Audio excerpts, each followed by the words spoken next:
but to take advantage of those resources. Romney is calling the designation a tragedy for our global economy, as well as the people who make a living mining and ranching. Our top national story this hour from ABC News. Airline officials in the UK are warning of serious airline delays right now because of a technical issue in their air traffic control systems. The country's National Air Traffic Services says airspace is not closed, but they're putting air traffic flow restrictions into place. The engineers are working to find and fix the problem now. The college football season gets underway this week in northern Utah, with the Utah Utes hosting the Florida Gators on Thursday night. Coach Kyle Whittingham says quarterback Cam Rising is the leader of their team, whether or not he starts the game against Florida as he continues to recover from an injury. He's our leader. He is the leader of the football team, the leader of the leaders, as we've said many times before. He is a guy that affects everybody around him. Everyone looks to him, and he sets the bar and then demands everyone live up to that expectation. Also on Thursday night, Weber State hosts Central Washington. On Saturday, Utah State will be at Iowa, and BYU hosts Sam Houston in their opening game as a member of the Big 12. Your money at this moment, the Dow is up 205. That is 0.6%. We're at 34,541. Coming up, warm and sunny today. KSL weather is next. KSL News Time, 9:02.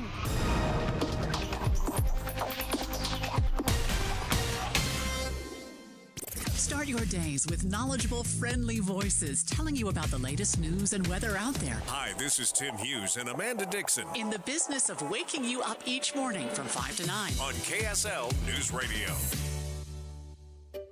Finding great candidates to hire can be like, well, trying to find a needle in a haystack. Sure, you can post your job to some job board, but then all you can do is hope the right person comes along, which is why you should try ZipRecruiter for free at ziprecruiter.com/free. ZipRecruiter doesn't depend on candidates finding you. Its powerful technology identifies people with the right experience and actively invites them to apply to your job. You get qualified candidates fast. So while other companies might deliver a lot of hay, ZipRecruiter finds you what you're looking for. The needle in the haystack.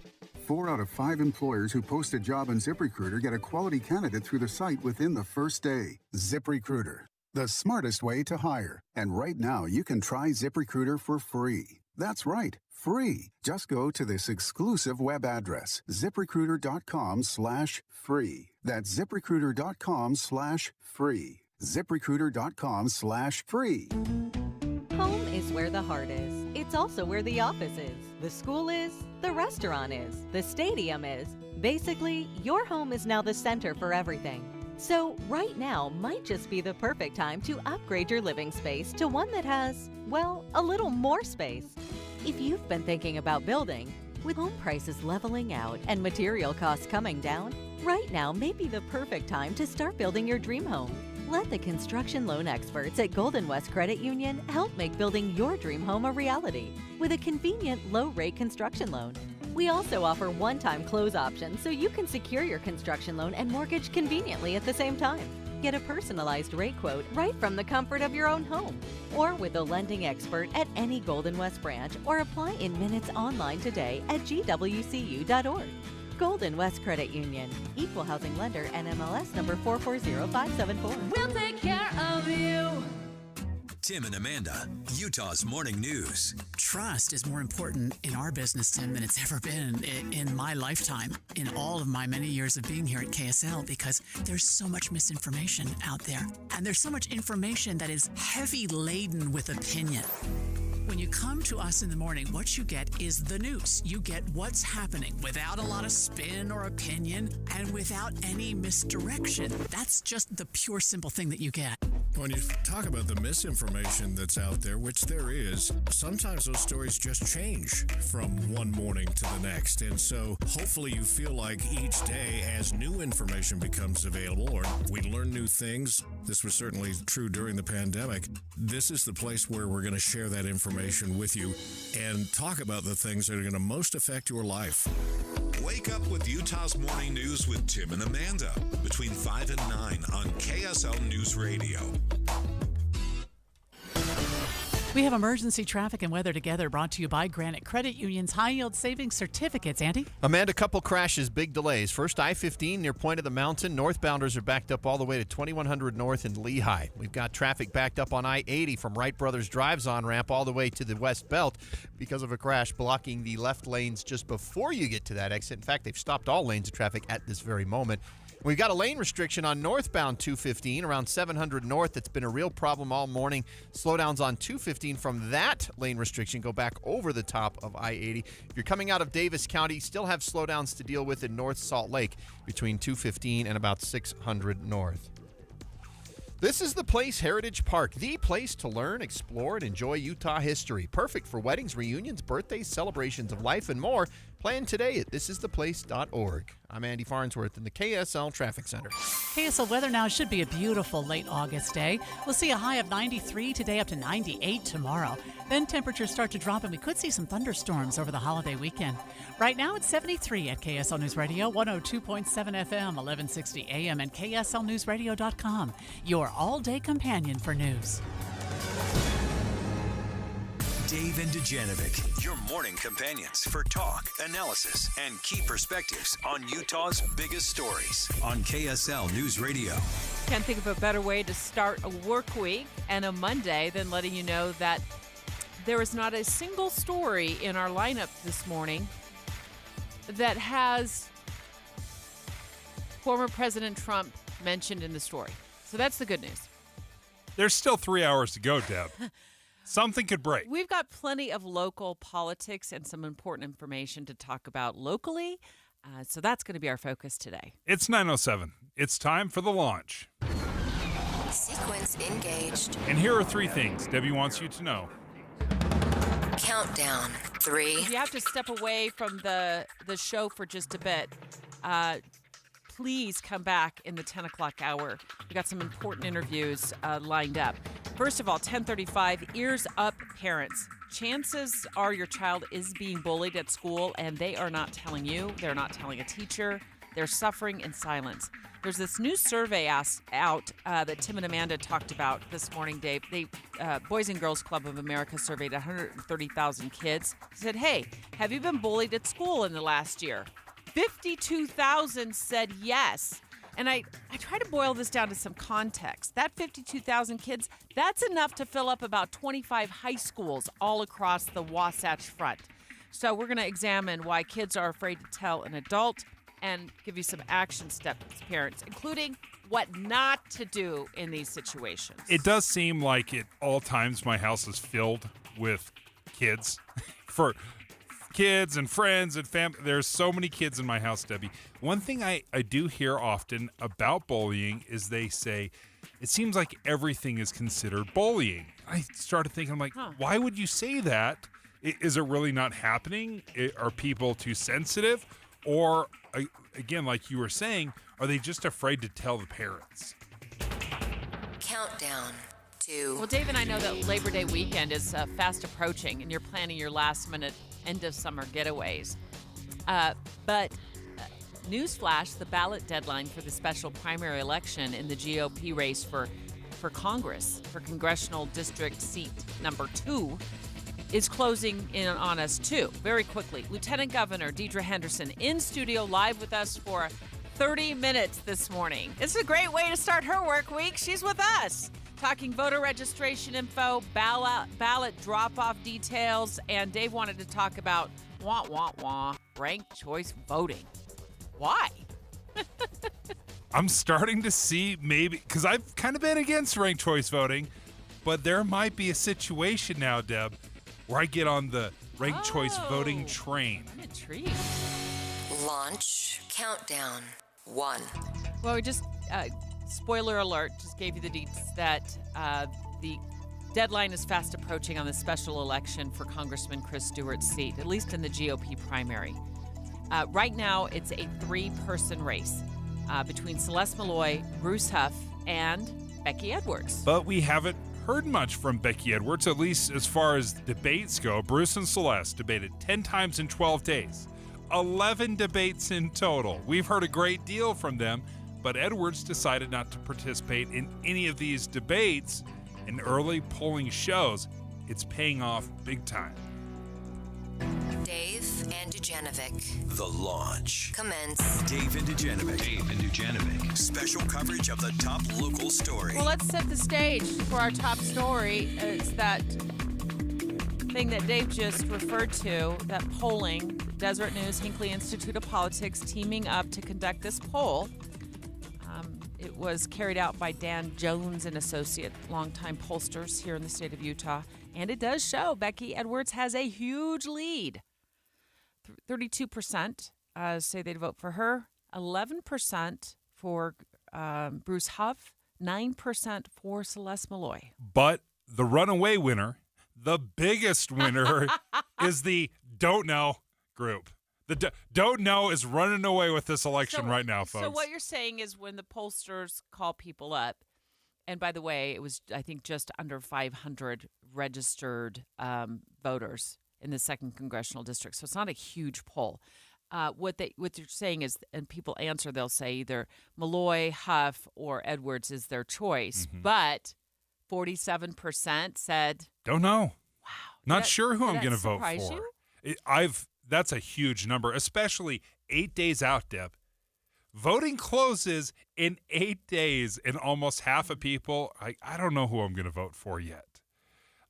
Now, is this because they are waffling between a couple different candidates, or they just haven't sat down at the kitchen table and really figured out who they're going to back? This is just my guess. It's a special election. It's kind of confusing for people. We don't normally vote like the day after Labor Day.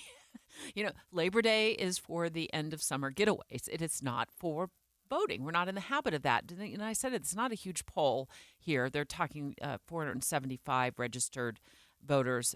In the 2nd Congressional District, it stretches from Farmington in Davis County. Yeah. Which is just like the southern edge of Davis County, right? Mm-hmm. I mean, it's kind of close to the southern edge. Dave lives in that area, so he knows it well. All the way down to St. George. Yeah, it's an enormous district. It's huge. What I didn't see in the poll is, are these exclusively Republican registered voters? Mm. I didn't see that when I was reading through this, because that's really the only thing that matters. Only GOP registered voters can vote in this primary. So let's assume that is the case. I would love to see, though, again, this poll is very important. Who is being polled, and also where is this coming from? Did it include Southern Utah voters? Probably, maybe, sort of, I don't know. But Celeste Malloy and Bruce Huff spent a lot of time in Southern Utah in these debates, in campaigning, whereas Becky Edwards, according to Jason Perry of the Hinckley Institute of Politics, that Becky Edwards has focused her campaign along the northern Wasatch Front. And 32% say they would vote for her, 11% for Bruce Huff, 9% for Celeste Malloy. We're talking about those three candidates who are in the primary race, the Republican primary race, for the 2nd Congressional seat. New poll just released by the Deseret News and Hinckley Institute of Politics. Jason Perry, often a guest on the show with the Hinckley Institute of Politics, says it might be name recognition. Yeah, Becky Edwards has been around. Yeah, she did serve 5 terms in the State House of Representatives. And then she just most recently ran for Senator Mike Lee's seat last year. Yeah, in the primary. And Perry's said that Becky does have a substantial advantage. She's held office before. She has this name ID, this recognition through that Senate race. But Celeste she's got the experience with Representative Chris Stewart. She served as his chief legal counsel. And got his endorsement. And Bruce Huff, he's, dad to Dancing with the Stars, Derek and Julianne Huff. Yeah. He's their father. So isn't that automatically like, oh, everybody knows the Huff name? And I asked Bruce, Bruce can dance. Bruce can absolutely dance. Those kids, they have good genes. But no, Bruce has been for a lot of years working behind the scenes, has been very, very involved in Utah Republican politics for decades. So what is it with the near 50% who haven't decided yet? Time is ticking. We're going to take an in-depth look at that number. Why haven't you decided? Dave and Dujanovic. Before Dave and Debbie get started each day, this station is all news all morning. And later today, we follow up on those stories as you drive home. Get important news all morning and all afternoon. Here on KSL News Radio. 5 more days until BYU's season opener. Join us Monday night for Cougar Nation. BYU insider Mitch Harper and Matt Baiamonte look ahead to the big game. This is going to be a lot of fun, and they take your phone calls. All new Cougar Nation. Monday night at 6 on KSL News Radio. Amanda, we have a lot of responsibilities as parents. You feel obligated to teach your kids many things, if not all things in life sometimes, which is a little overwhelming. But it's surprising how little we talk to our kids about money. Financial responsibility. Yeah. That's why I'm so excited to tell you about what UCCU is doing, Utah Community Credit Union. As part of their mobile banking, they now have this thing called Learn and Earn. Learn and Earn breaks down financial topics into fun, bite-sized educational games like quizzes and trivia. And every time anybody in the family completes a topic, you earn points that can accrue and you can redeem for gift cards from places like Amazon, Apple, Walmart, and others. So literally, they are paying you to learn about financial responsibility. It really is a great way to go, and it's fun for the whole family. Learn and Earn is part of UCCU's award-winning Be Money Smart youth banking program that helps kids, teens, and parents have fun while learning and becoming financially literate together. UCCU Mobile Banking now presents Learn and Earn. UCCU, you're going to love where you bank. I'm Bruce Huff, and I'm running for Congress. I spent the last 45 years working with others, building successful businesses, and employing over 1,000 Utahns. Today, Washington, D.C. is broken. More than ever, we need an innovator who can create solutions and fight the entrenched administrative state. I'm a full-time conservative. I'm the only candidate in the race that voted for Donald Trump in 2020. I'll fight to balance the budget, secure the border, and protect parental rights. I'm pro-life and pro-Second Amendment. I'll do everything possible to move power away from D.C. back to the states. I'll fight to give states more control by pushing for unrestricted block grants that could put an additional $30,000 into every K-12 classroom in Utah.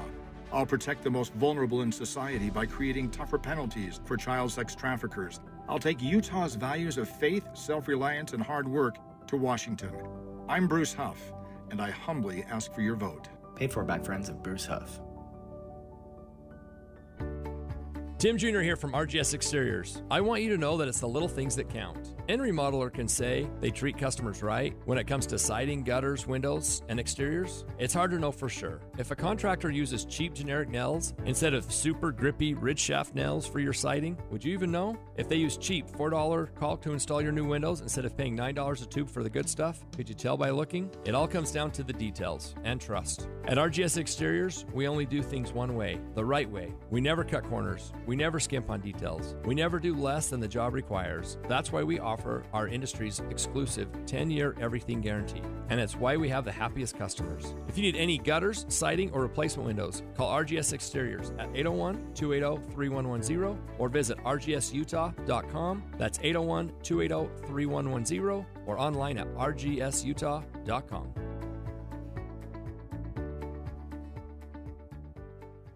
Boyd Matheson on the pitfalls of politics. If we want to be an informed news consumer, you have to differentiate between politics and policy. The politics usually is playing to the emotional space. Often we've been conditioned to react inappropriately to anger, fear, frustration, and so on. Policy is always about solutions. You may not agree with it in terms of the path to get there, but that's okay, because you can have a policy discussion based on principles. When you get to the politics, it's more about attacking the other side, demonizing or weaponizing the words of an opponent or someone that you disagree with, or just having contempt that the other side isn't just wrong, but they're wrong and evil. Policy never gets into that space. Policy is, here's a way to get a result. Here's a path to do it. You don't have to agree, but that path is always going to lead you to the best solution.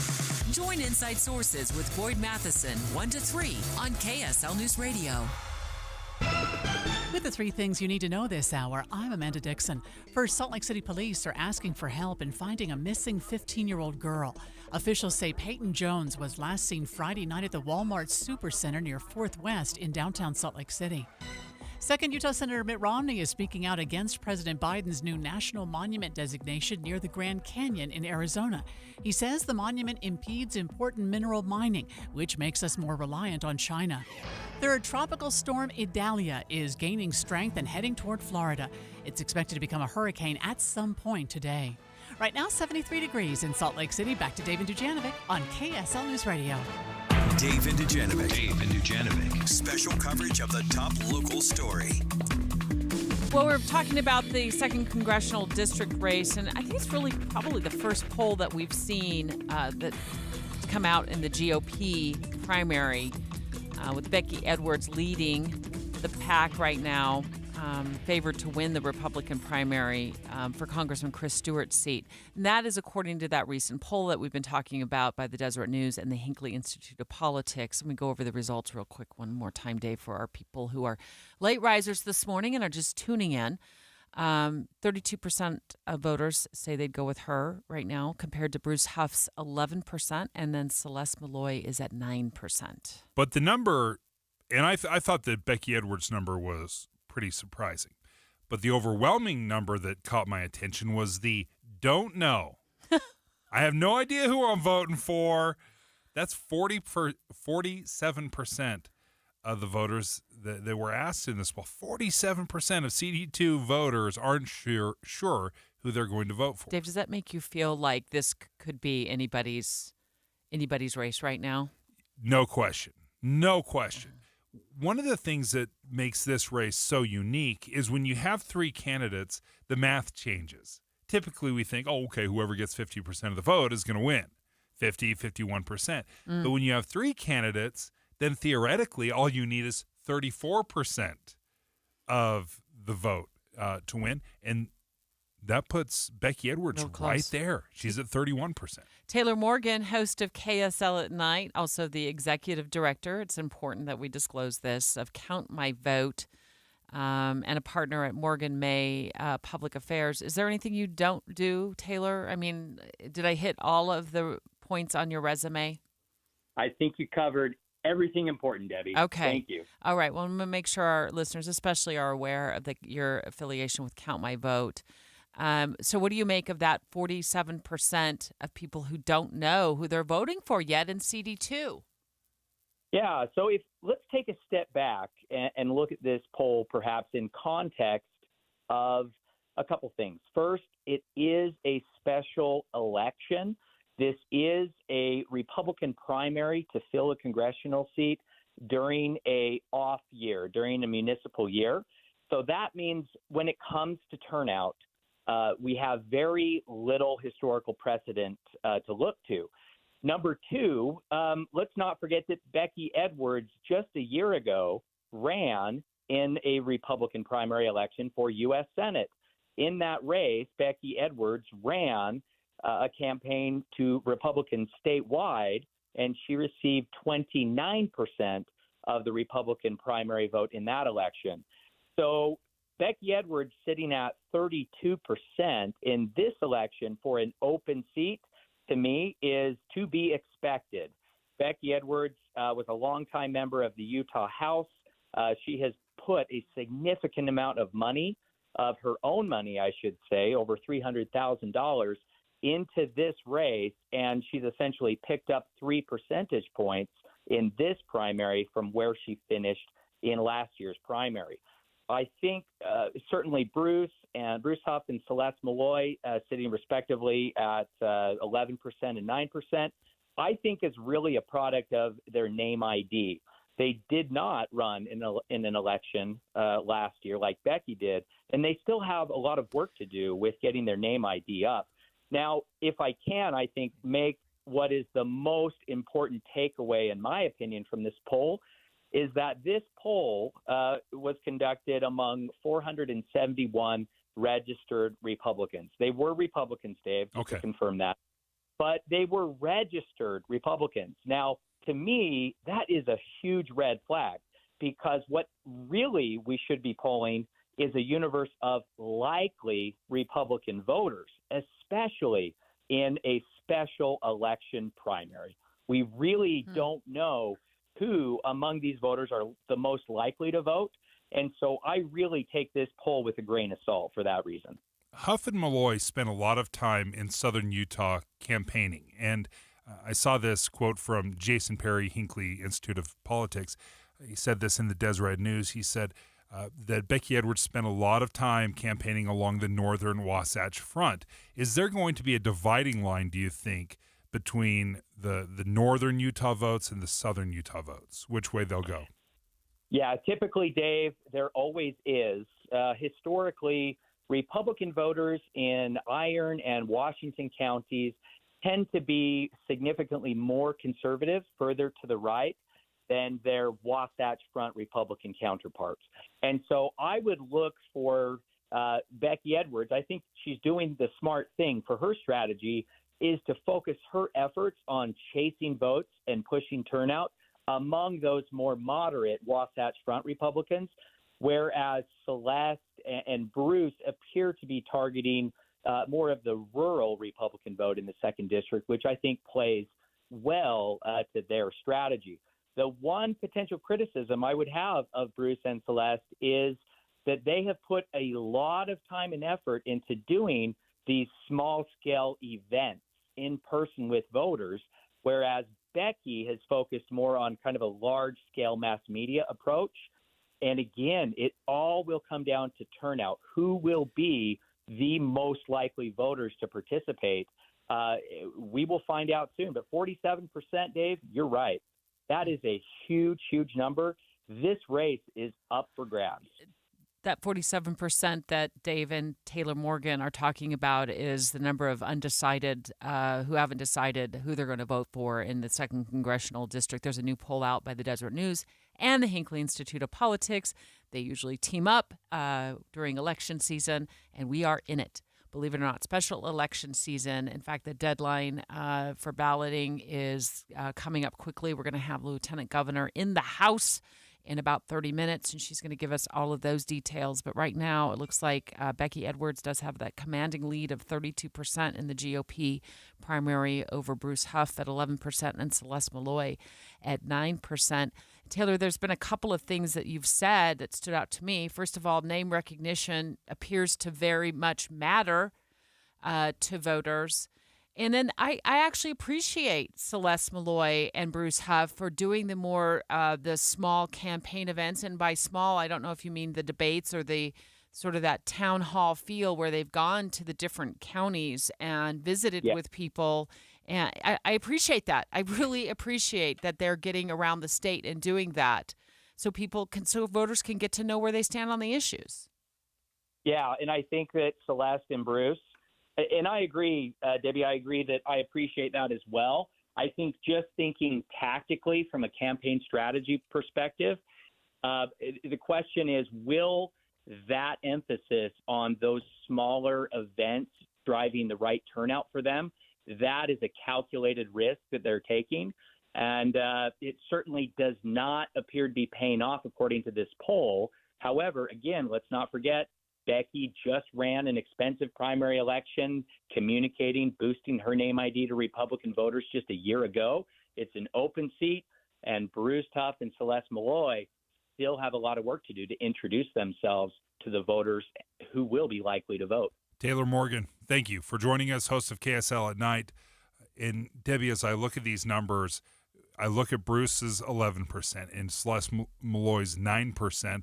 I do wonder, are they splitting the vote amongst more conservative Republicans? So so let me get this straight. If one of them were not in the race, then you would think either Bruce or Celeste would have 20% now. It's what makes those 3 or 4, however many candidate kind of primaries so tricky is because you can split up. I don't think it's unfair to say that Becky Edwards is considered more of a moderate Republican. Sometimes you'll hear it a common sense Republican.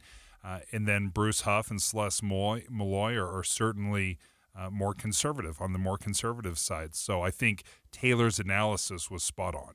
I was paddleboarding this weekend, Dave, with a family member, and she said to me, Mom, Mom, what is going on with the Great Salt Lake? Can you fill me in on the details? I haven't heard a lot of news lately about it. And I said, well, all you have to do is tune in Monday morning at 9:30. We're going to talk to KSL News Radio's Adam Small, who has been looking into a development regarding water rights and major companies when it comes to the Great Salt Lake. He's done an amazing job with his research on this. He's going to be joining us in a moment to give us the latest. 9:30 at KSL News Radio. I'm Amanda Dixon. Our top story this hour, warning sirens blared in Maui this weekend after another small fire broke out in Lahaina. Sierra Levitt tells KSL TV this one was even closer than the previous fires.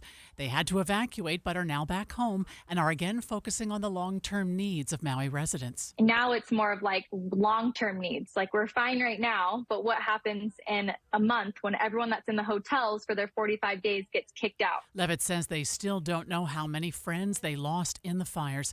There are nearly 400 people on a new official list of people still unaccounted for.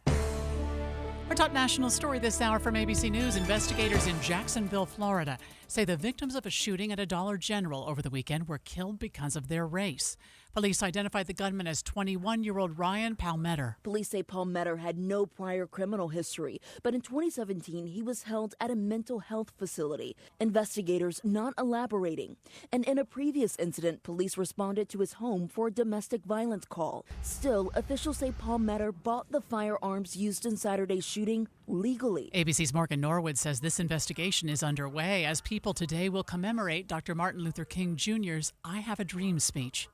Prosecutors in Spain are launching sexual assault investigation into Spanish Football Federation President Luis Rubiales. He is under investigation after kissing midfielder Jenny Hermoso during the medal ceremony after the team won the Women's World Cup. The entire team says they won't play until he steps down. Rubiales insists the kiss was consensual, which Hermoso denies. Your money at this moment, the Dow is up 178. That is 0.5%. We're at 34,523. Coming up, a warm-up before rain later in the week. KSL weather is next. KSL News Time, 9:32.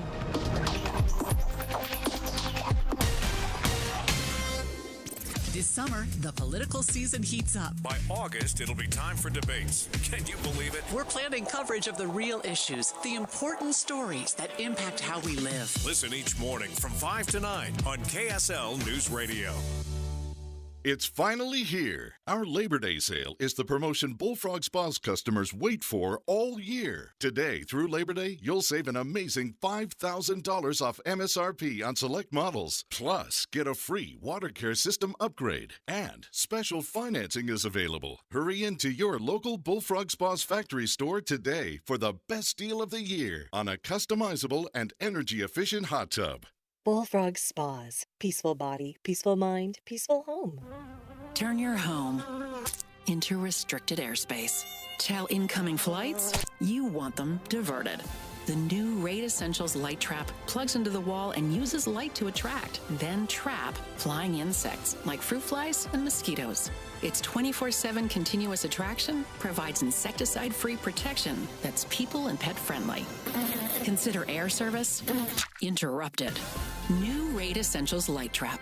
Insecticide-free protection. Do you know why more homeowners choose Any Hour Services for help when it's time to replace their air conditioners? What's up, everybody? I'm Mike Wilson with Any Hour Services, and the main reasons people choose Any Hour Services is because of our people, processes, and convenience. People tell us all the time that there's just something different about having an Any Hour Services technician in their home. That's why most of our over 18,000 Google reviews mention our technicians by name. Another reason is our 7-step install process that we call the Any Hour Difference. It all starts with a needs analysis where you explain what you like and dislike about your current system. This helps us design and size a system that fits your comfort and efficiency preferences as well as your home's airflow requirements. As for convenience, most of our installs are completed in one day. We also have flexible, no-money-down financing options available, even if you've been told no in the past. So if you've been thinking about getting a new air conditioner, call Any Hour Services and schedule a free estimate today. Google Any Hour Services or schedule online at anyhourservices.com. No one helps more homeowners than Any Hour Services. We've got emergency traffic and weather together, brought to you by Granite Credit Union's high-yield savings certificates. And here's Heather Kelly. Well, Amanda, there are several crashes remaining. The worst one is northbound I-15 near the point of the mountain. That had been blocking 4 lanes of traffic. It's in the final clearing stages. It's all over to the left shoulder at this point, but traffic is still backed up to 2100 north in Lehigh. Then you have delays eastbound I-80 between Bangerter Highway and the West Side Belt due to a crash, still blocking the right lane and shoulder. And you have delays southbound I-15 from Warm Springs Road into downtown. Now, we haven't heard of a crash in that area, but traffic is crawling through that stretch, which typically means we have some sort of lane restrictions. Big O Tires end of summer sales event. Come in now and get up to $200 off select set of tires now through September 2nd. Big O Tires, the team you trust. Heather Kelly in the KSL Traffic Center. And let's get a look now at KSL weather. Today's high will be 93 degrees with lots of sunshine. Tomorrow's high goes up to 98. But after that, we start to cool down toward the end of the week with some thunderstorms coming in on Friday. Right now, it's 77 degrees at KSL News Radio, 102.7 FM, 1160 AM, and KSLNewsRadio.com, your all-day companion for news. Utah's Water Watch, special coverage on KSL News Radio. You've got to head over to KSLNewsRadio.com and take a full look at this article, put eyes on it. The headline is Utah lawmakers plan to reevaluate water rights held by mineral companies on the Great Salt Lake. KSL News Radio's Adam Small has done a tremendous amount of work on this story.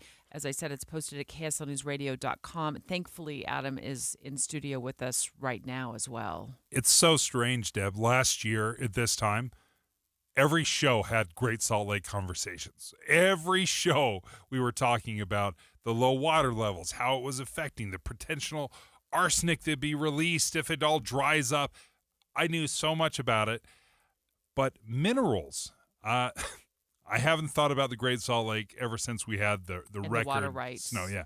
Water rights, minerals. This will be fascinating. So here is KSL News Radio's Adam Small with more. Utah House Majority Leader Mike Schultz says he plans to introduce legislation aimed at how much water mineral companies can use, but also how much money the state gets back from them. He says some of those water right contracts haven't been re-examined since the 60s, and while it likely wouldn't happen as it's written in theory, they can take as much water out of that lake as their water right is until there's no lake left. For example, one of the largest companies operating on the lake, Compass Minerals, has rights to 6 times the amount of water in Echo Reservoir. Schultz says he hopes the state and these companies can find the common ground needed to help the ailing Great Salt Lake. We can find that balance, but we just need everybody to come together.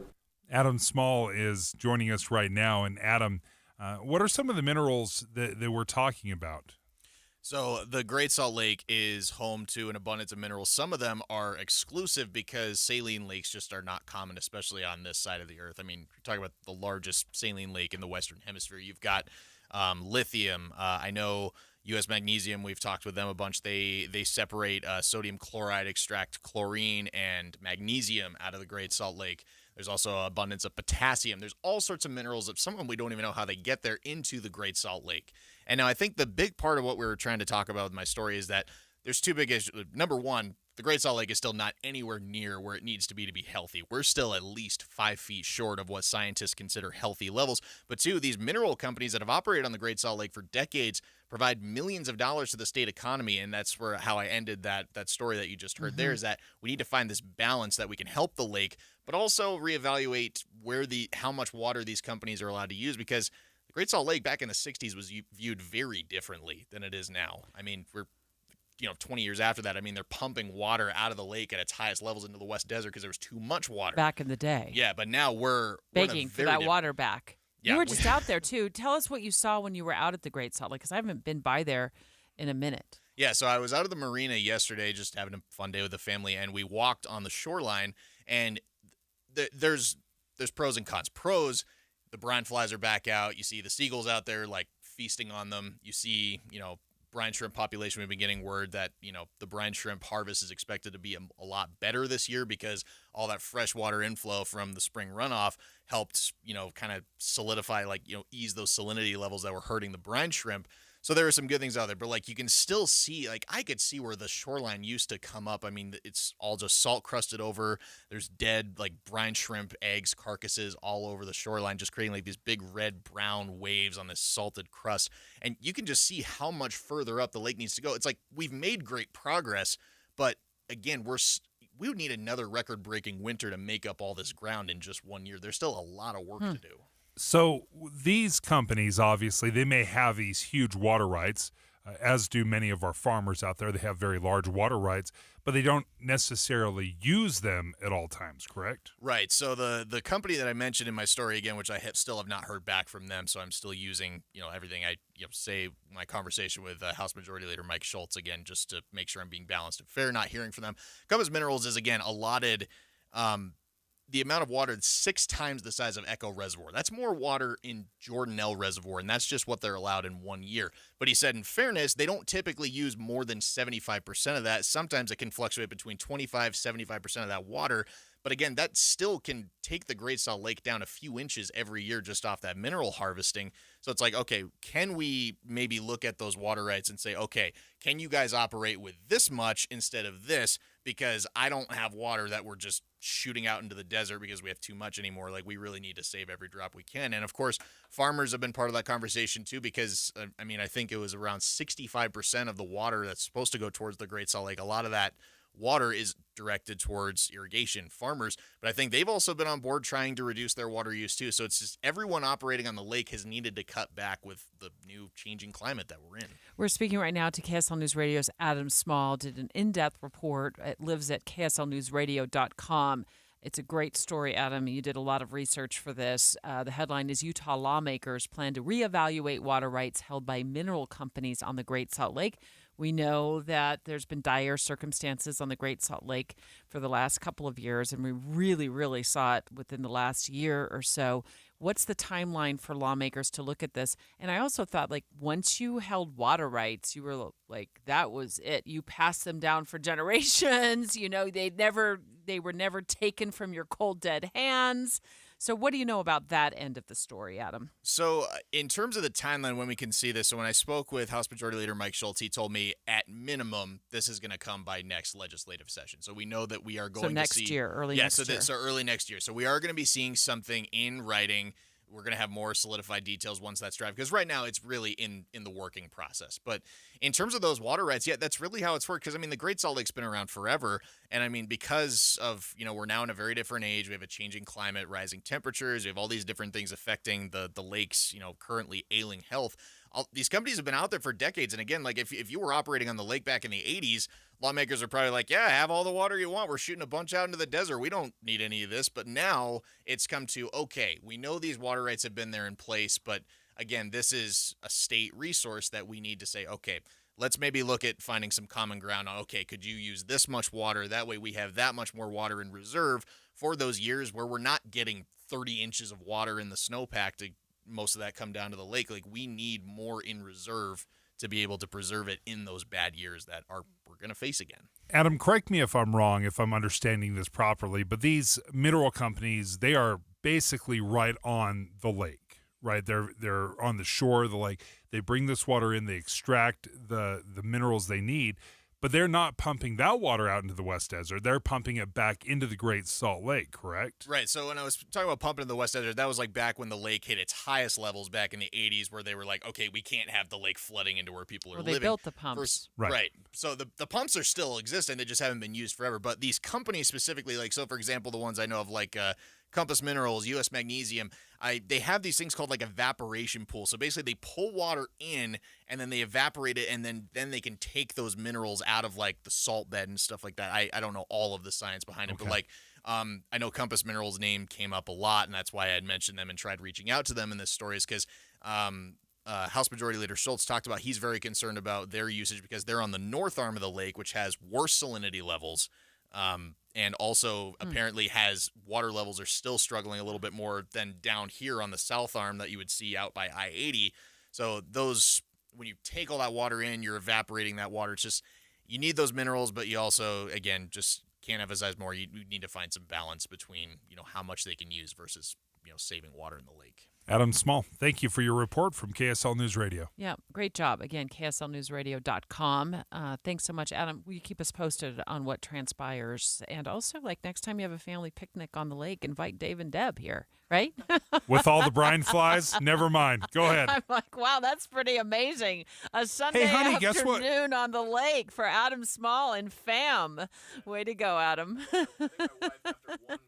So if there's a rematch in the presidential race between President Biden and President Trump, a group called No Labels is preparing an insurance plan to give voters a third option. Dave, did you sit through the editorial board meeting on this the other day? I did, and we've had a lot of conversations about a new party. They are not a new party, they say, but this would be a one-off, a one-time thing if it is a Biden-Trump rematch. So let's speak to No Labels next.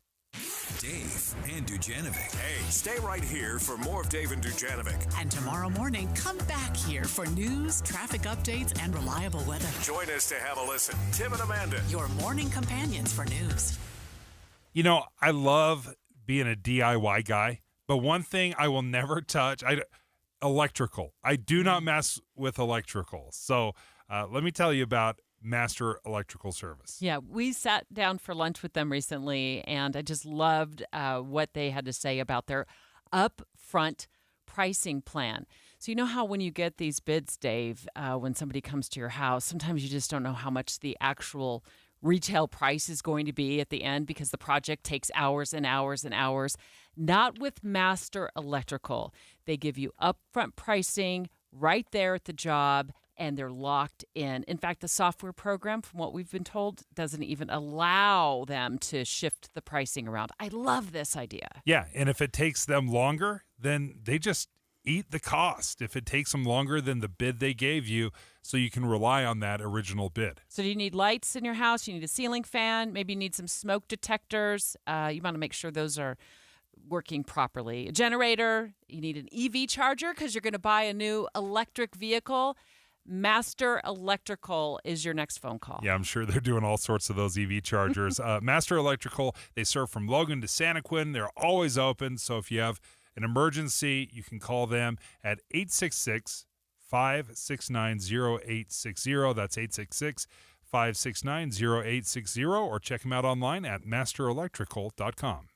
In this market, you'll find Fisher Investments is different than other money managers. Different how? Aren't we all just looking for the hottest stocks? Nope. We use diversified strategies to position our clients' portfolios for their long-term goals. You don't just provide cookie-cutter portfolios? No. We tailor our clients' portfolios to their goals and needs. But you still sell investments that generate high commissions for you, right?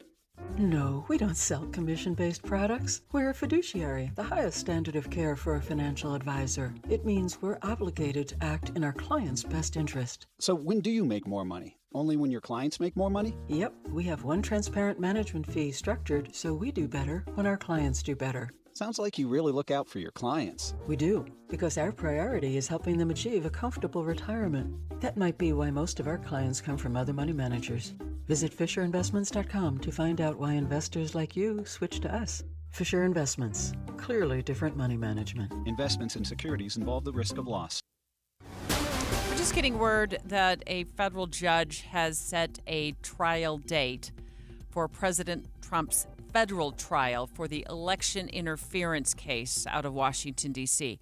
Just set that date for March the 4th. Now, remember, President Trump had sort of asked for a much later date. His attorneys had proposed a date in 2026, Dave. Yeah, and the judge just said, no, we're not waiting that long. So March 4th, is that the right?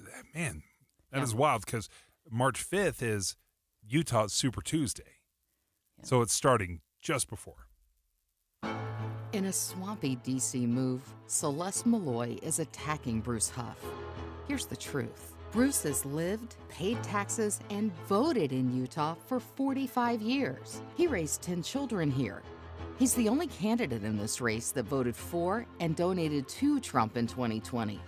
Celeste wants to divert attention from the fact that she lives 2,100 miles away in Virginia. Celeste spent her entire career working for the government and has been part of the D.C. swamp for years. She didn't vote for Trump in 2020. In fact, she hasn't even voted in 4 of the last 6 elections. And 75% of Celeste's campaign donations come from lobbyists and those living outside of Utah. Celeste is part of the swamp. Utah deserves a real conservative and someone who actually lives in Utah. Paid for by to form a more perfect union. Not authorized by any candidate or candidate committee. Jeff Kaplan's Minute of News. We're committed to letting you know exactly what's going on. On our show, we're going to bring you up to speed on what's happening in the world to this moment. At the same time, the news can be really burdensome. It can leave you feeling a little bit depressed and even a little bit more depressed. My Minute of News is just a moment to lift you up. I'm blessed that KSL has given me the freedom to talk about whatever I want. Literally, it is my minute of news. Sometimes it's pegged to what's happening that very day. Sometimes it might be something bizarre that you didn't know happening somewhere else in the world. To make you smile for a moment, even on a difficult day, and make you realize the world is still spinning. I am so honored that so many people have appreciated and enjoy the Minute of News every afternoon. Ride Home with Jeff Kaplan, weekdays 3 to 7 on KSL News Radio. With the 3 things you need to know this hour, I'm Amanda Dixon. First, warning sirens blared in Maui this weekend after another small fire broke out in Lahaina. Second, Florida investigators say the victims of a shooting at a Dollar General over the weekend were killed because of their race. Third, it's almost time for college football. The BYU Cougars kick off their season Saturday night against Sam Houston. Right now, it's 77 degrees in Salt Lake City. Back to David Dujanovic on KSL News Radio. After reading this Deseret News article that I read this weekend, Dave, about no labels, I wonder if this is a spoiler alert. So here's the headline from the Deseret News. It says, "No labels, big gamble." And if there's a rematch in the presidential race between President Biden and President Trump, the Deseret News says this group called No Labels is prepping an insurance plan to give voters a third option. And as luck would have it, you sat through an editorial board meeting late last week. No Labels was there. I remember when I first heard about No Labels, in part it was because former Governor John Huntsman had been tied to No Labels. Yeah. And Senator Joe Manchin has been connected with No Labels as well. So we started learning more and more about them. And one of the things that I just love that No Labels did is they created essentially it's supposed to be a 30 or 50 page book called Common Sense, where they lay out exactly the beliefs of No Labels. So this is our thoughts on a common sense solution to abortion, to taxation, to Social Security, Medicare. All of these things they laid out in a very clear way, which I think a lot of times when we're talking about the conventional Republican and Democrat, we're like, well, what do you really think? What are your foundational beliefs? Did you hear the founder and the CEO of No Labels said this? We've never seen candidates disliked this much ever. So true. And if we're going to create power for the center and get these two parties working together side by side for results for the American people, this is the moment. And in fact, the organization has actually secured ballot access in 10 states so far, including Utah. So we've got Alaska, Arizona, Arkansas, Colorado, Florida. I mean, we could go through the whole list, but they seem like they're serious about this. Yeah, there's a couple things that are going on. First of all, if you want to be on the ballot, there's some very practical legal things, hurdles you have to jump to make sure you're on the ballot. What is unique about this situation is they don't have a candidate yet. They don't have a ticket. They don't have a presidential or vice presidential candidate they're putting forward. They're going to. They're hoping to. But what they want to do is wait for the Republican primary to play out and see, is it really going to be a Trump-Biden thing? Ryan Clancy's the chief strategist for No Labels on the line with us. Good morning, Ryan. Good morning. So when does No Labels decide it'll put a candidate on the ballot, and who's that lucky person? Well, both of those are still open-ended questions. Sometime between the Super Tuesday primaries, which is in March of next year, and our convention in Dallas in April of next year, we'll make a decision as to whether it looks like it makes sense to give our ballot line to a ticket. And if we do, we're also working right now through the details for how a ticket like that would be picked. So we're working through a lot of different options, and we'll have some more details on that in the fall. I thought it was fascinating as we were discussing this last week. You said no labels is an insurance policy. Can you describe that?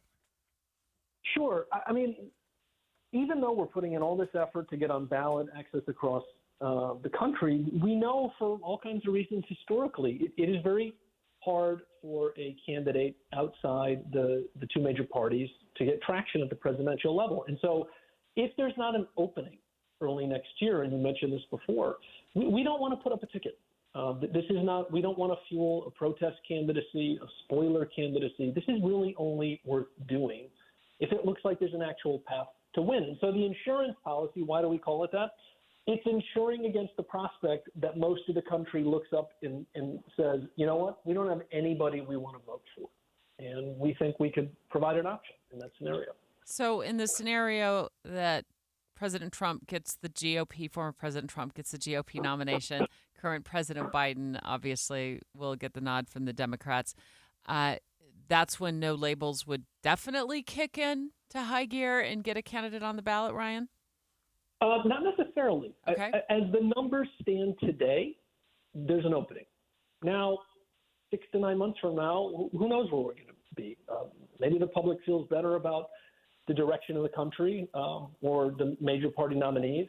And if our polling and data, again, shows there isn't an opening, we're not going to force it. But I can say this. We just did a poll of 10,000 registered voters in 8 battleground states, and 63% said they'd be open to voting for an alternative if it's Trump or Biden. So right now, the appetite is there.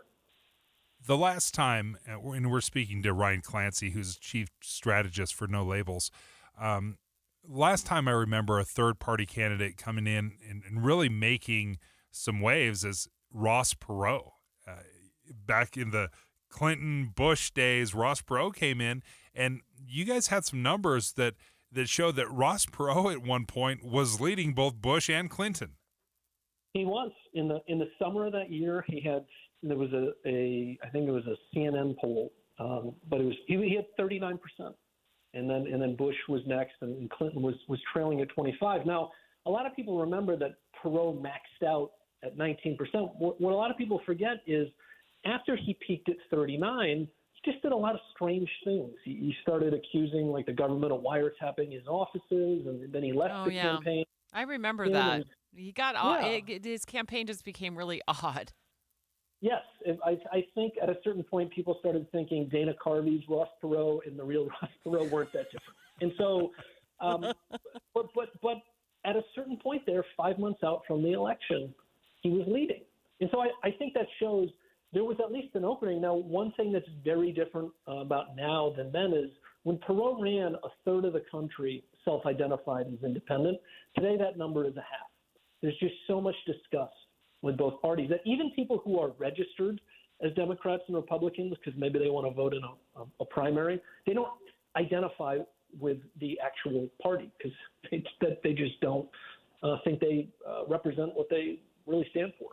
Ryan Clancy, I got 30 seconds left, but I got to ask you, two big names that are heavy hitters in politics, but sometimes don't fit neatly into the hard right of the Republican Party. Mitt Romney, John Huntsman Jr.?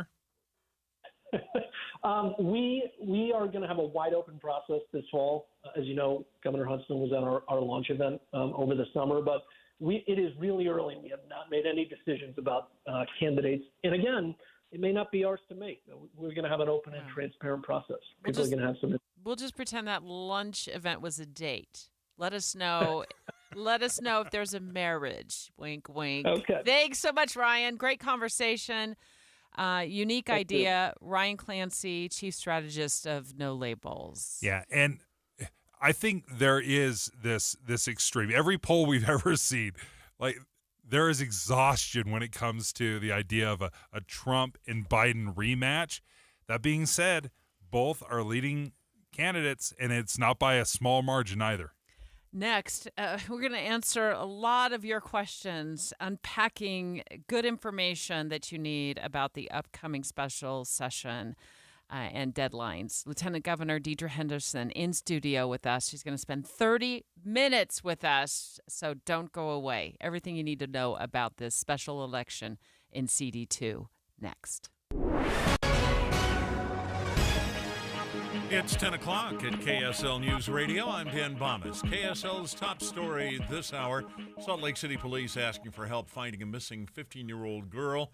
They say Peyton Jones was last seen Friday night at the Walmart store near 4th West in downtown Salt Lake. She was wearing a Hello Kitty t-shirt with cars on it and pink shorts. Police say Jones is in Salt Lake for medical treatment but didn't have her medication with her and is considered to be at risk.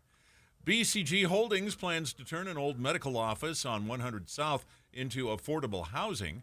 Project manager Jonathan Hardy says the Victory Heights project is in its final planning phases. Construction should start towards the end of this year, and it's about an 18-month completion project. So, about 6 months before we'll start to get into the, advertising and the lease up is usually about 3 months before completion. We'll have information posted a lot more around that time frame, and probably about 18 months. They plan to have studio and 3- and 4-bedroom spaces available for rent under $1,500 a month. Our top national story this hour from ABC News. A federal judge overseeing former President Trump's election interference trial has chosen a trial date of March 4th, 2024. Special counsel Jack Smith was proposing that the trial start in January. The former president's attorneys were pushing for 2026. Idalia, which wasn't even a named storm this past weekend, has been gaining strength in the Gulf, expected to become a Category 3 storm later this week.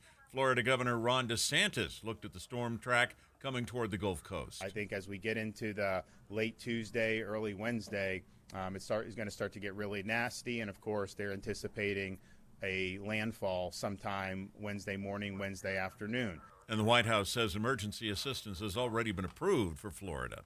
Your money at this moment, the Dow, an up day so far, 182 points in the green. The NASDAQ is up 53 points right now. And our KSL weather is just expected to be sunny. That's next. KSL News Time, 10:02. KSL FM Midvale, KSL Salt Lake City. Early mornings can be hard enough, just getting yourself going. We try to make it a little easier with news and weather from comfortable, trusted anchors and reporters. Join us on Utah's Morning News between 5 and 9 on KSL News Radio. Social Security is with you through life's journey from birth to retirement. As your life changes year to year, so do your needs. For over 80 years, Social Security has helped to meet your needs and is committed to improving access to the services that make a difference in your life. Today, you can verify your earnings, estimate your future benefits, apply for retirement, manage your benefits, and even change your address, all from the comfort of your home. Social Security's online services help put you in control with secure access to your information anytime, anywhere, allowing you to spend more time with family, friends, or simply just enjoying the day. Social Security, securing today and tomorrow. See what you can do online at socialsecurity.gov. Produced at U.S. taxpayer expense. Mom and Dad used to argue about everything, especially about Dad's drinking. It drove me crazy. It got so bad, I couldn't do my homework. I couldn't concentrate. I absolutely refused to let any of my friends come to our house for any reason. I would have been humiliated if anyone found out how much my dad drank and how loud my mom screamed at him. My family went from totally crazy to quiet, calm, and even peaceful. The only thing that happened is my mom started going to Al-Anon family groups. Her relationship with my dad really changed. I asked Mom if she would take me to her Al-Anon meetings or to Alateen. I wanted to see if I could have a better relationship with my dad. I'm sure glad I did. If someone's drinking troubling you, you might be surprised at what you can learn in an Al-Anon or Alateen family group from people just like you. Call 1-888-4-AL-ANON or go to alanon.org. Two friends taking pictures of the rising full moon on a summer night. Two teenage kids doing what teenage kids do. When a stranger with a gun and a death wish changed everything. It was violent, it was senseless, and I will never understand it, I will never accept it. I'm Amy Donaldson, and unfortunately, we're all too familiar with stories about how violence shatters lives. But what we rarely see is how they are rebuilt. In a new podcast, The Letter, we relive tragedy, but only so we can hear the rest of the story. The struggle to reclaim lives, the realities of grief, and the possibilities of forgiveness. I believe in miracles. Sometimes I thought, there are no miracles. Yeah, there are, and this is a big one. Follow The Letter at theletterpodcast.com or wherever you get your podcasts.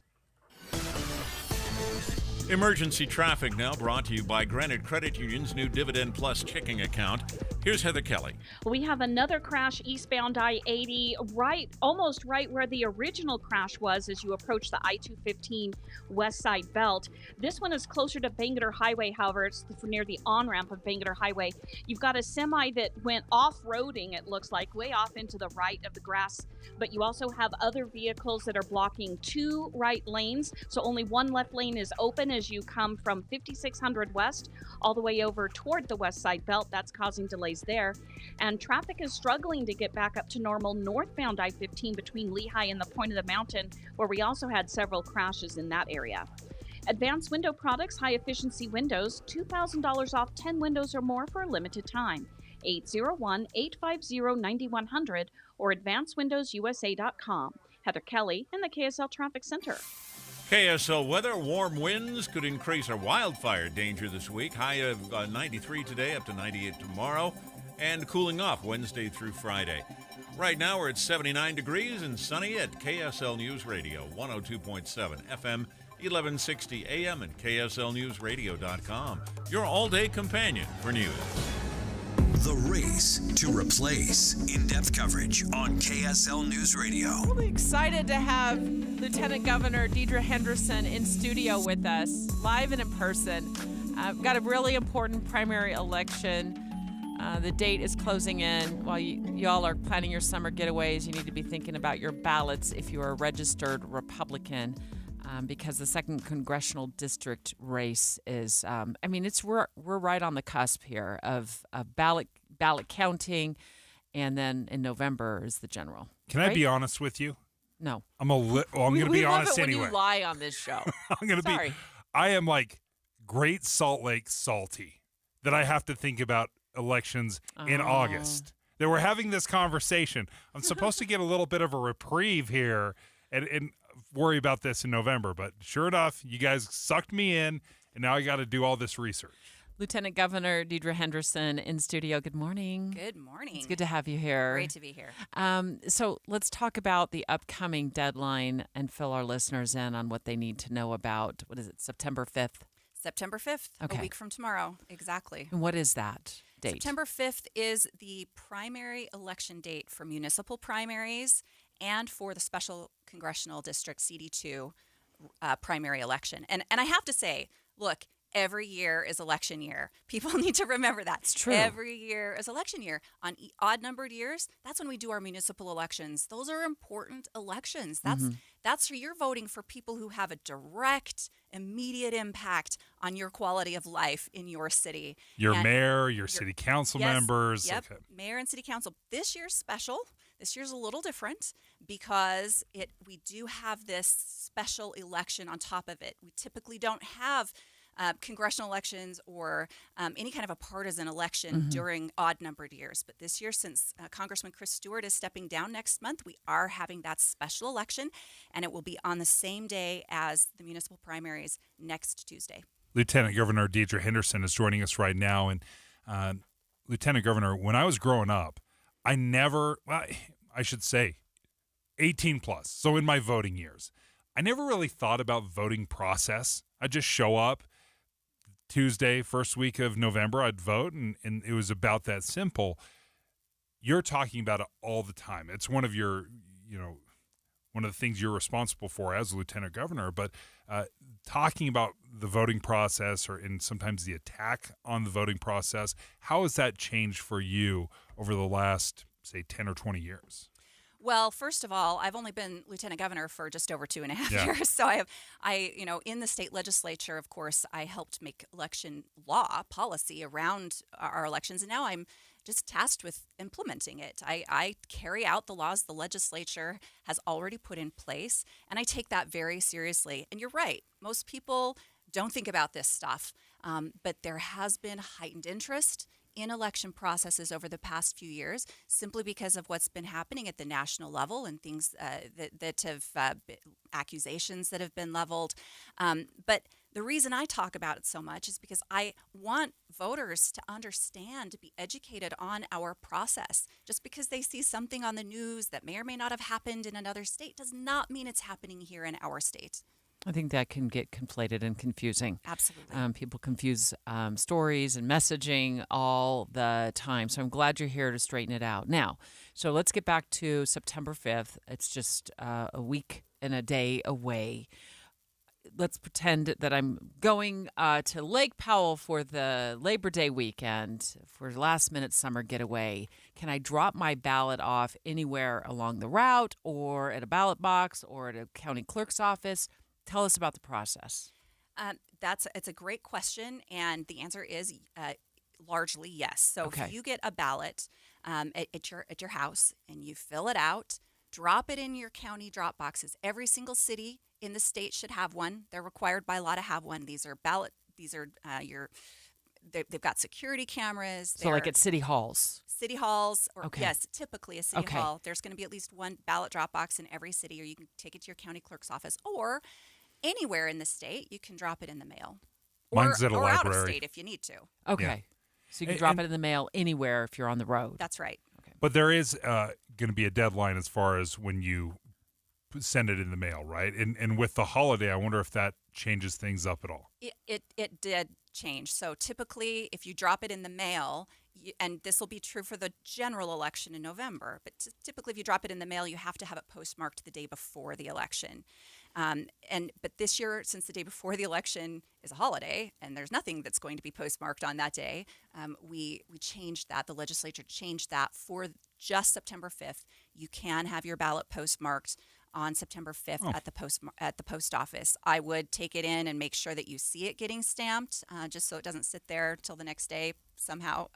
But the safest bet is to put it in a drop box or take it in person if you're waiting that long. That's the first time I've heard that. I didn't realize you'd done that, or the legislature had done that. So if you do, again, this is a one-timer, folks. This is a one-timer. Special occasion, but at least on September 5th, if you want to mail it, you can drop it off at the post office. As long as they mark it September 5th, then it won't be late. Lieutenant Governor Deidre Henderson in studio with us until 10:30. We're not letting you out of here. We've got so many questions. In just a few minutes, we want to talk to you more about a newer concept that seems to be catching on, I guess, ranked choice voting. But I also want to get back to the ballots and when they're the due dates and all that other good stuff. Do you suppose that the fact that the CD2 race is the primary is on the upcoming ballot that will drive a larger turnout for this primary? Well, I certainly hope so. But again, it's the day after a federal holiday.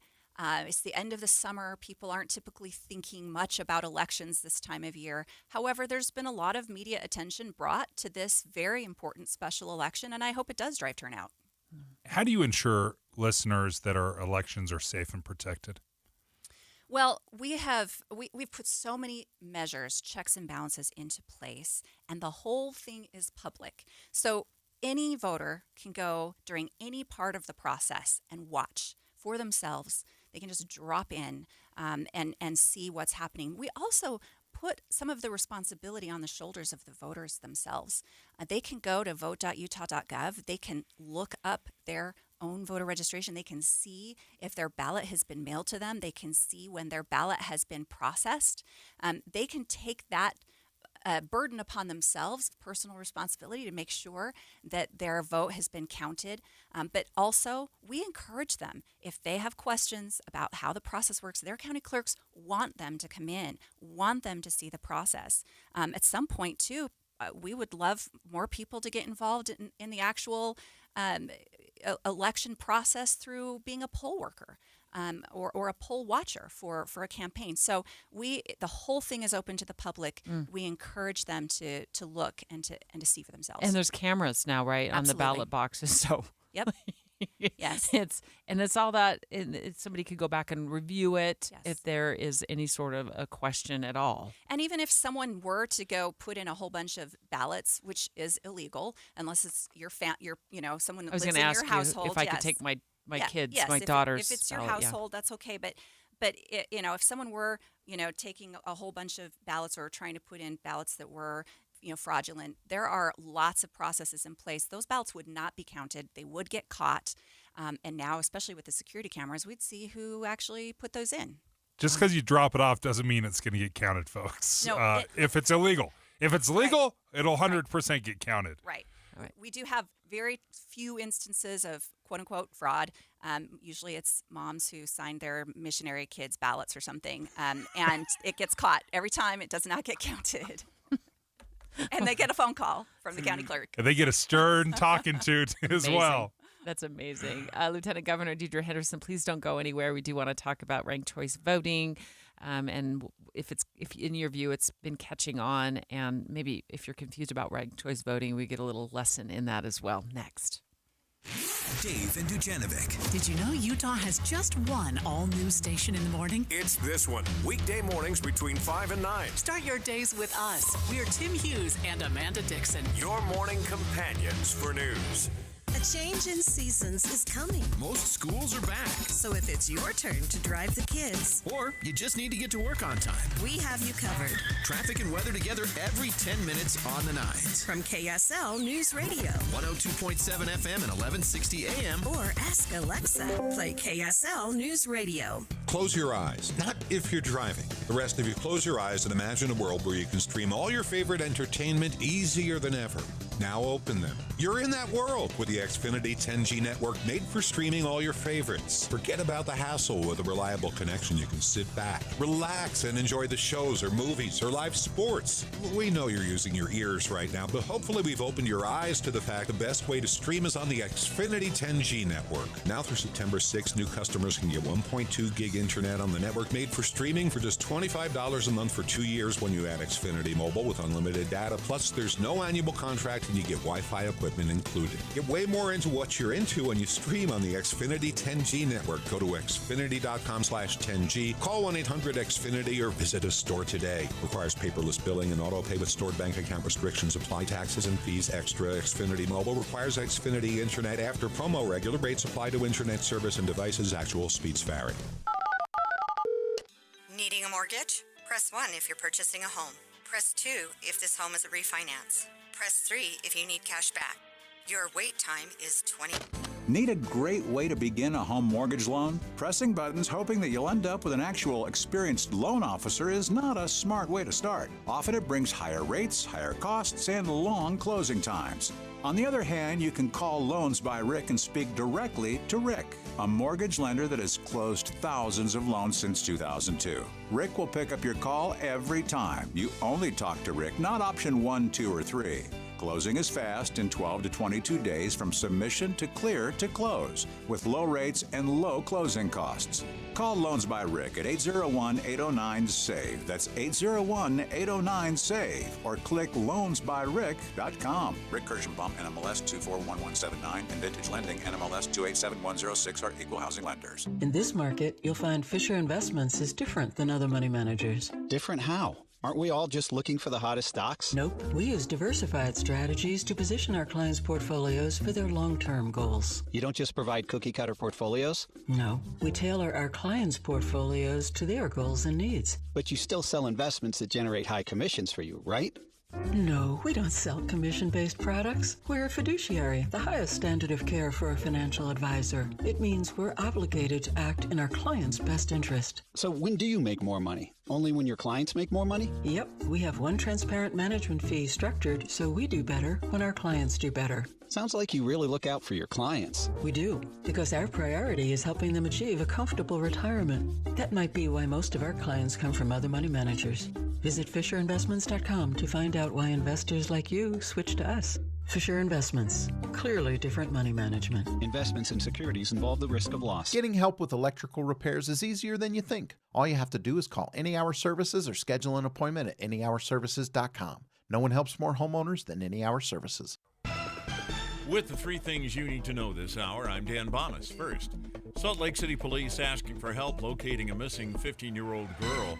Second, an old medical office building in Salt Lake City is about to become affordable housing.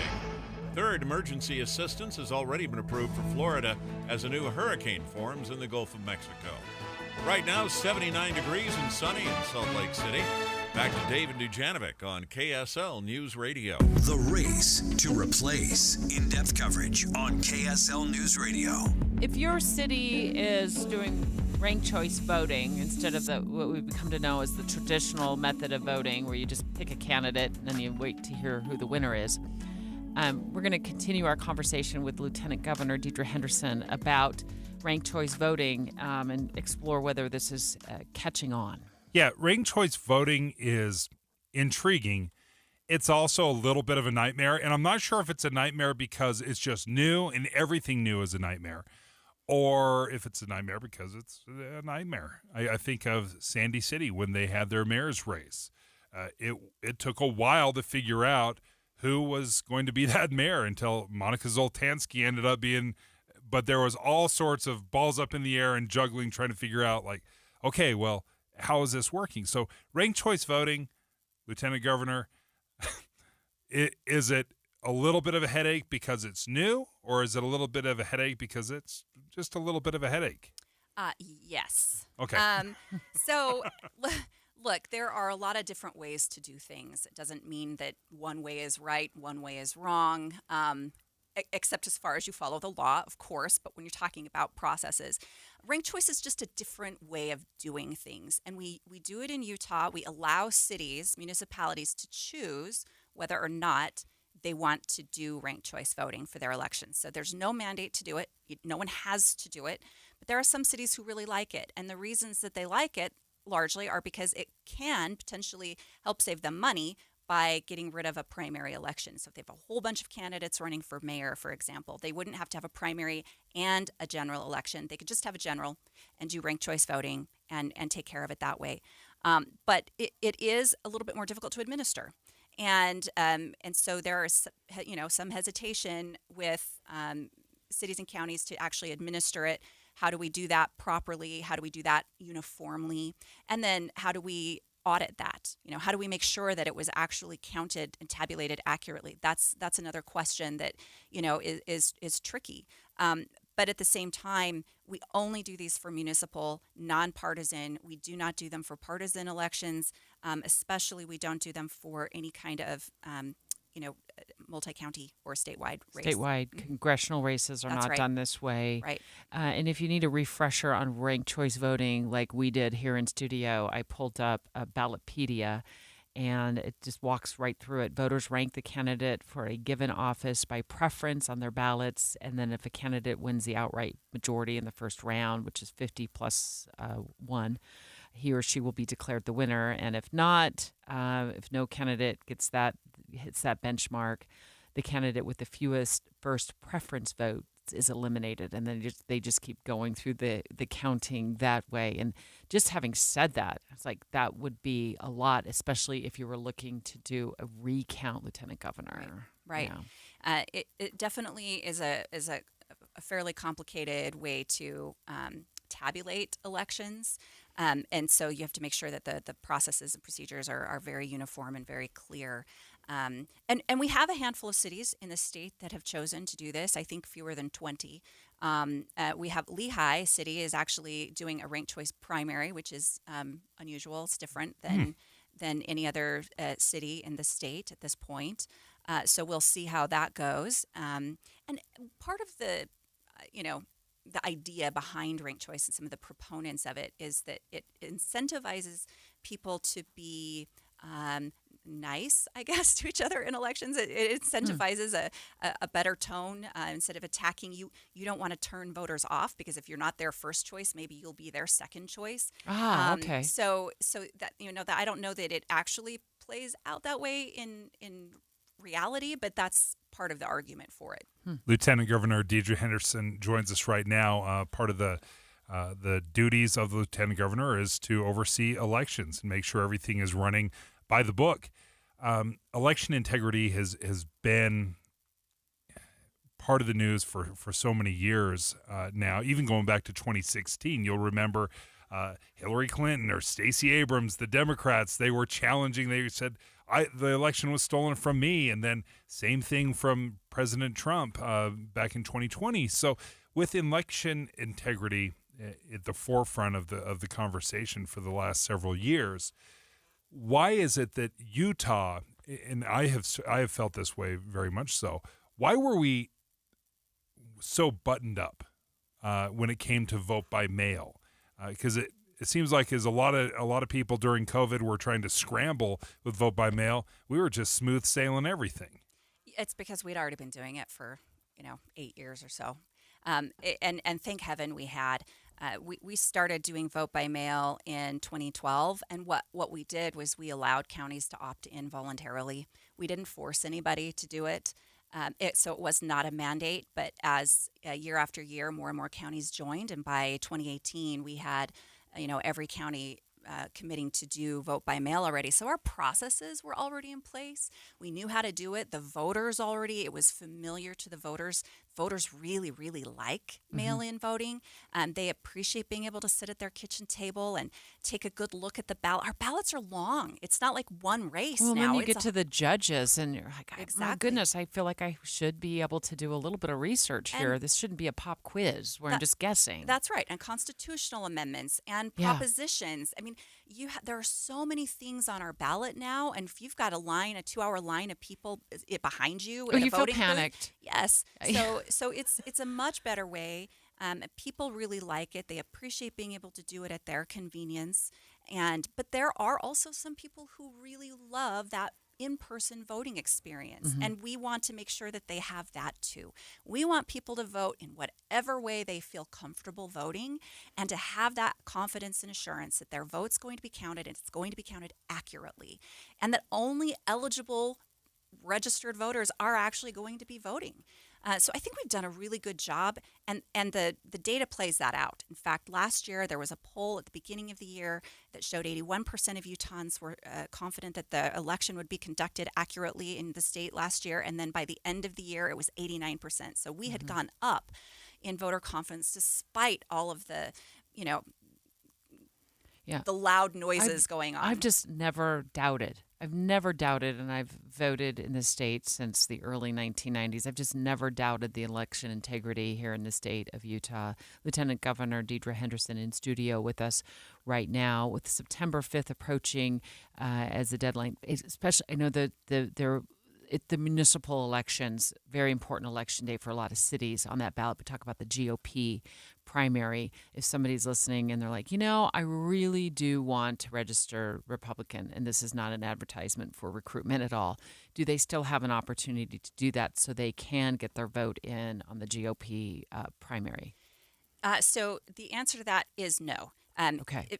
If they closed. If they want to register, well, okay. I guess if they're registered of some other party, then no, they cannot change party affiliation. But if they're not registered at all, they can register and affiliate and vote in that election. So I guess depends on their circumstances. It does depend on their circumstance. So if they're already registered with another party, nope, too late. You can vote in your municipal primary if you're having one, but it's too late to register as a Republican to vote in that primary. But if you're not registered at all, yes, you can vote. It's too late to register to get a mail-in ballot. So you got to vote in person. But you can go vote in person even on election day, register on election day if you're not registered, and vote that way. So there's still plenty of opportunities for people who may or may not be registered to actually vote, and they go to vote.utah.gov to register, to find out if they are registered.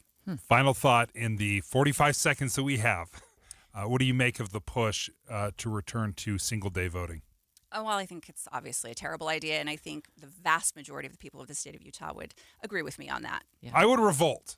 I absolutely love sitting down at my kitchen table and being able to, as you described, Debbie, sit down, take my time, not do the pop quiz thing. Single-day voting was so hard for me because it's just personal experience. Normally, everybody has their own situation, but I was a reporter, and there was never a guarantee as to whether I would be in town or out of town or sent off to Idaho or California or wherever I was sent to do a story on that day. And so it was really inconvenient for me, and it was actually frustrating for a lot of years. So I like having flexibility. Look, voting is a constitutional right, and people who are eligible to vote and registered to vote should be able to do so without having the government put arbitrary obstacles in their path. Lieutenant Governor Deidre Henderson, thank you for joining us for the past 30 minutes. What a great conversation on voting.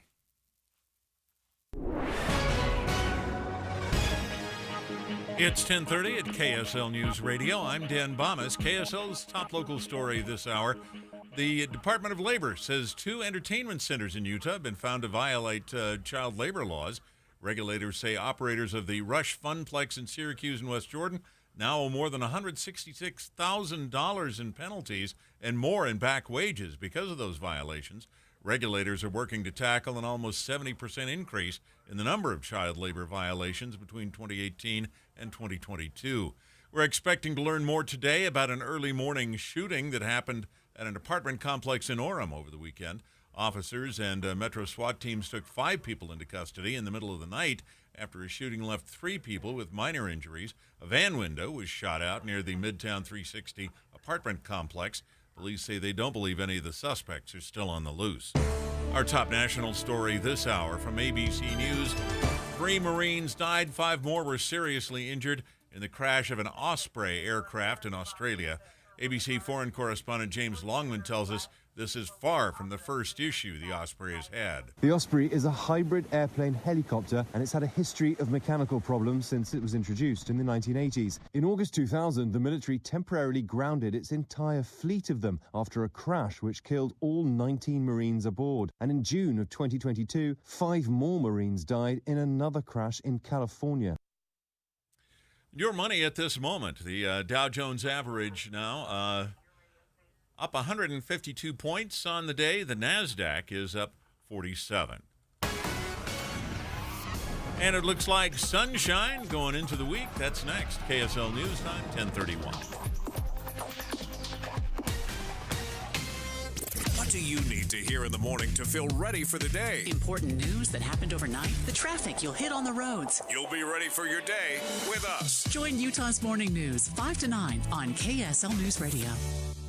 I get a little nervous when I'm changing light bulbs. So when I ever have to do some electrical work, I love to call the professionals. And that's why I want to tell you guys about Master Electrical Service. Yeah. Dave and I recently met with Master Electrical, and I love the idea of upfront pricing. And that's what they do. When they come to your home and they give you a bid, they give you this upfront pricing. So it doesn't matter how many hours it takes them, you know what the final price is going to be. That means no surprises on your invoice. Yep, absolutely. Look, they do all kinds of work too. If you need those downlights in your ceiling because you're tired of those old-fashioned 1970 lights, they do that. They put in EV chargers. They absolutely do that. They do generators. They do ceiling fans. It's like all your electrical needs with one phone call. They serve from Logan to Santaquin. They're always open, so if you have an emergency, just give them a call at 866-569-0860, 866-569-0860, or check them out online at masterelectrical.com. Every day, you breathe in thousands of microscopic germs, allergens, and viruses. Don't let these invisible invaders make breathing through your nose impossible. Flush them out with Navage. Navage uses powered suction to pull saline in one nostril around the back of the nose and out the other nostril, helping flush out all the nasty things that make you miserable. Nearly 4 million people use Navage to breathe better, snore less, and feel healthier. People like Cindy, a verified Navage user who writes, "I've had such awful nasal congestion for the last couple years. I bought Navage and OMG, I can breathe again. I love this thing. Goodbye, Neti Pot. Hello, Navage." End quote. If you suffer from sinus congestion, allergies, or snoring, then Navage is the safe, drug-free solution you've been looking for. Navage is at Walmart, Walgreens, CVS, Rite Aid, Target, and Navage.com. Navage. Navage. Clean nose, healthy life. Hi friends, Dan the Laptop Man here from PC Laptops. I get a lot of emails from people all the time. Here's one. Dear Dan, I hear your talk about a lifetime service guarantee. Free? Really? Please help me avoid all your fine print and be honest about what free means. You understand that we should be very wary of a free offer. Signed, Skeptical.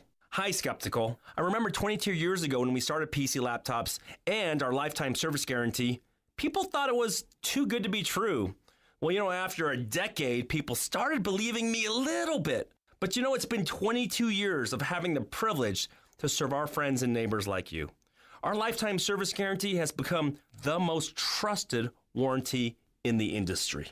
You can get a brand new PC Laptops desktop computer, and they start at only $29 a month. Check us out at PCLaptops.com. That's PCLaptops.com. Here's to seeing you soon, Skeptical.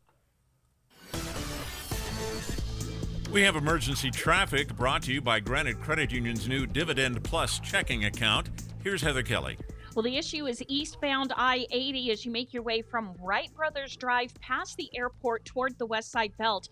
We have a crash that's blocking 2 right lanes in the right shoulder, and a semi has gone way off over into the grass into the median area between the ramps from the airport and Bangor Highway.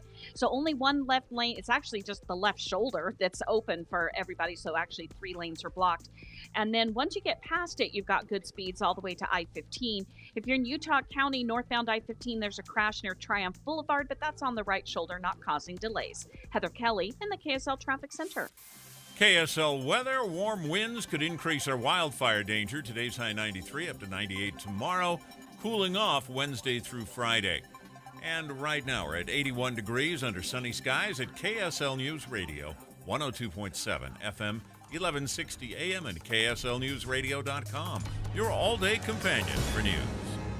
Dave and Dujanovic. Okay, there's a survey out. Tim and Amanda talked about it this morning, Dave. I heard it on my drive in. I'm like, Dave and I have got to scoop up this conversation and run with it. It has to do with bullying. The survey was done. It's more than 100,000 kids that the Boys and Girls Club of America surveyed. They're 9 to 18 years old. And there's many layers to this, but we're going to focus on the bullying part. So when kids were asked the question, are you bullied at school or have you been bullied in the last year?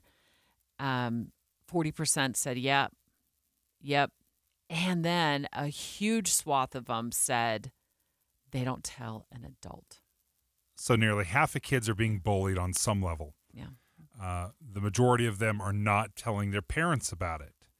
Now, if you're asking yourself a little bit like, what's bullying? What is considered bullying? That is something that I've heard from teenagers because I ask them. I start conversations and I say, how big of a deal is bullying in the school?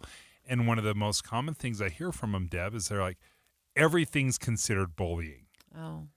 And I thought, well, okay, let me look up. So I went to stopbullying.gov, which is the government website, and they describe what bullying is. And they say there's got to be an imbalance of power and repetition. So kids who bully use their power, whether it's physical strength, embarrassing information, maybe their popularity, and then it's a repetitive behavior. So the obvious would be when I got punched in the nose in 3rd grade by a boy, right? I mean, that would be the obvious bullying. I mean, there was an imbalance of power there, and trust me, I was not in power. For our own kids, my oldest daughter, I've told you this before, I've said this on the show, she was bullied in school, and she said she would run and hide in the school bathroom to avoid recess. So clearly there's something going on the playground. I wasn't there to see it, but that scared her into the bathroom. And now in my case, the principal, the teacher saw what happened. I didn't need to report it, and the principal took that boy by the hand, and that's when corporal punishment was a thing in Arizona, so he got in some big trouble. But I think in some cases, the balance of power might be really, really obvious, and in others, it might be more subtle.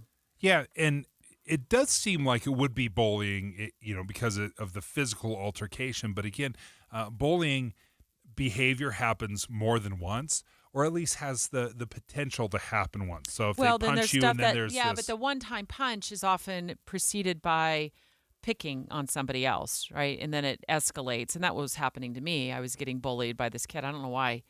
I think he probably liked me. You know what I mean? The toxicity starts early. Now that I'm old enough to look back on it, right? He probably had a crush on me. I'm just saying. I don't know, but in the moment, I felt like, I just felt like I was going to end up in the hospital in the back of an ambulance. I don't even know if they had invented ambulances in 1970, whatever. But but this is really serious in the sense that, okay, if your child feels bullied, and they're not saying anything to you about it, why not? Why don't they want to say something to you? So we can, as adults, analyze all day long about, let's define bullying. Well, if your kid feels picked on at school, to me, that's a definition of bullying. I'm probably not going to bring out the Webster Dictionary and give them a lecture about what the definition of bullying is. I'm going to dig deeper. Yeah, and having a conversation with your kids. And I think part of it is making sure they know that the reaction is going to be appropriate. Right. Right.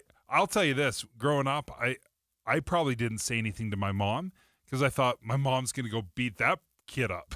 I was afraid of my mom's reaction or overreaction. So she wasn't going to belittle you for saying anything. She would have gone full take care steam of business. ahead. Yeah.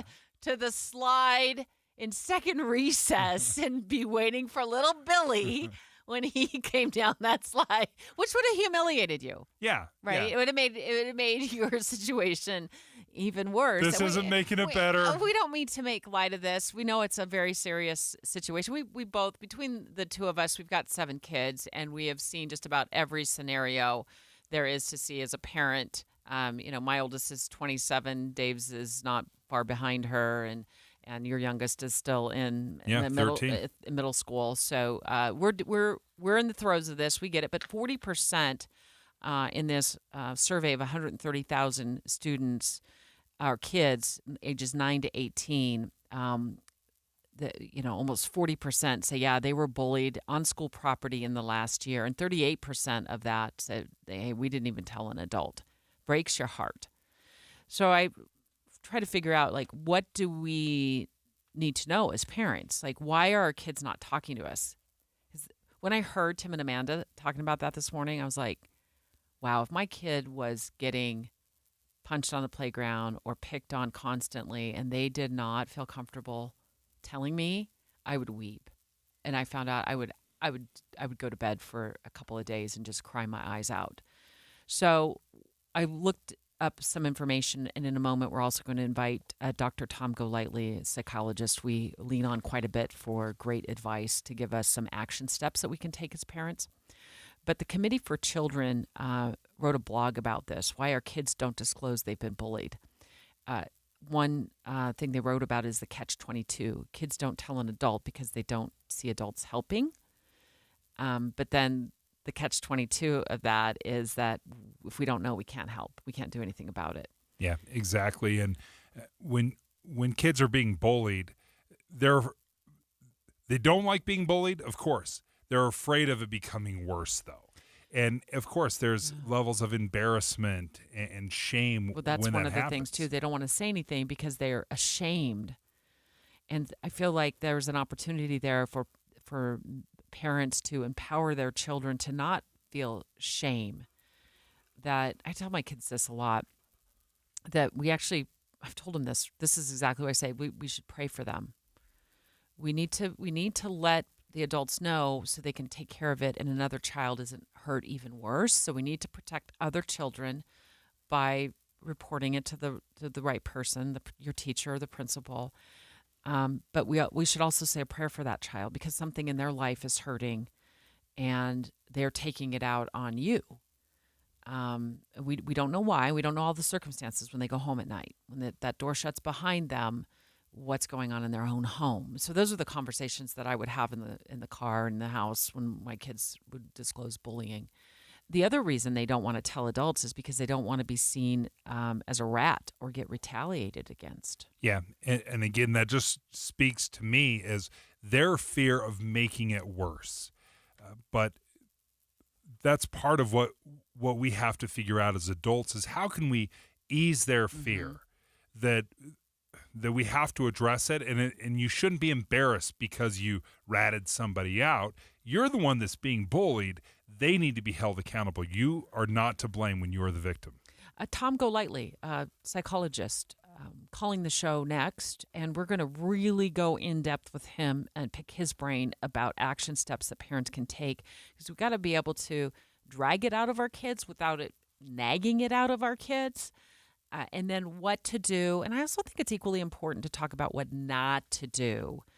Like, don't go barging to the schoolyard and, take it out on little Billy if Dave's been bullied on the playground. So Dr. Tom up next.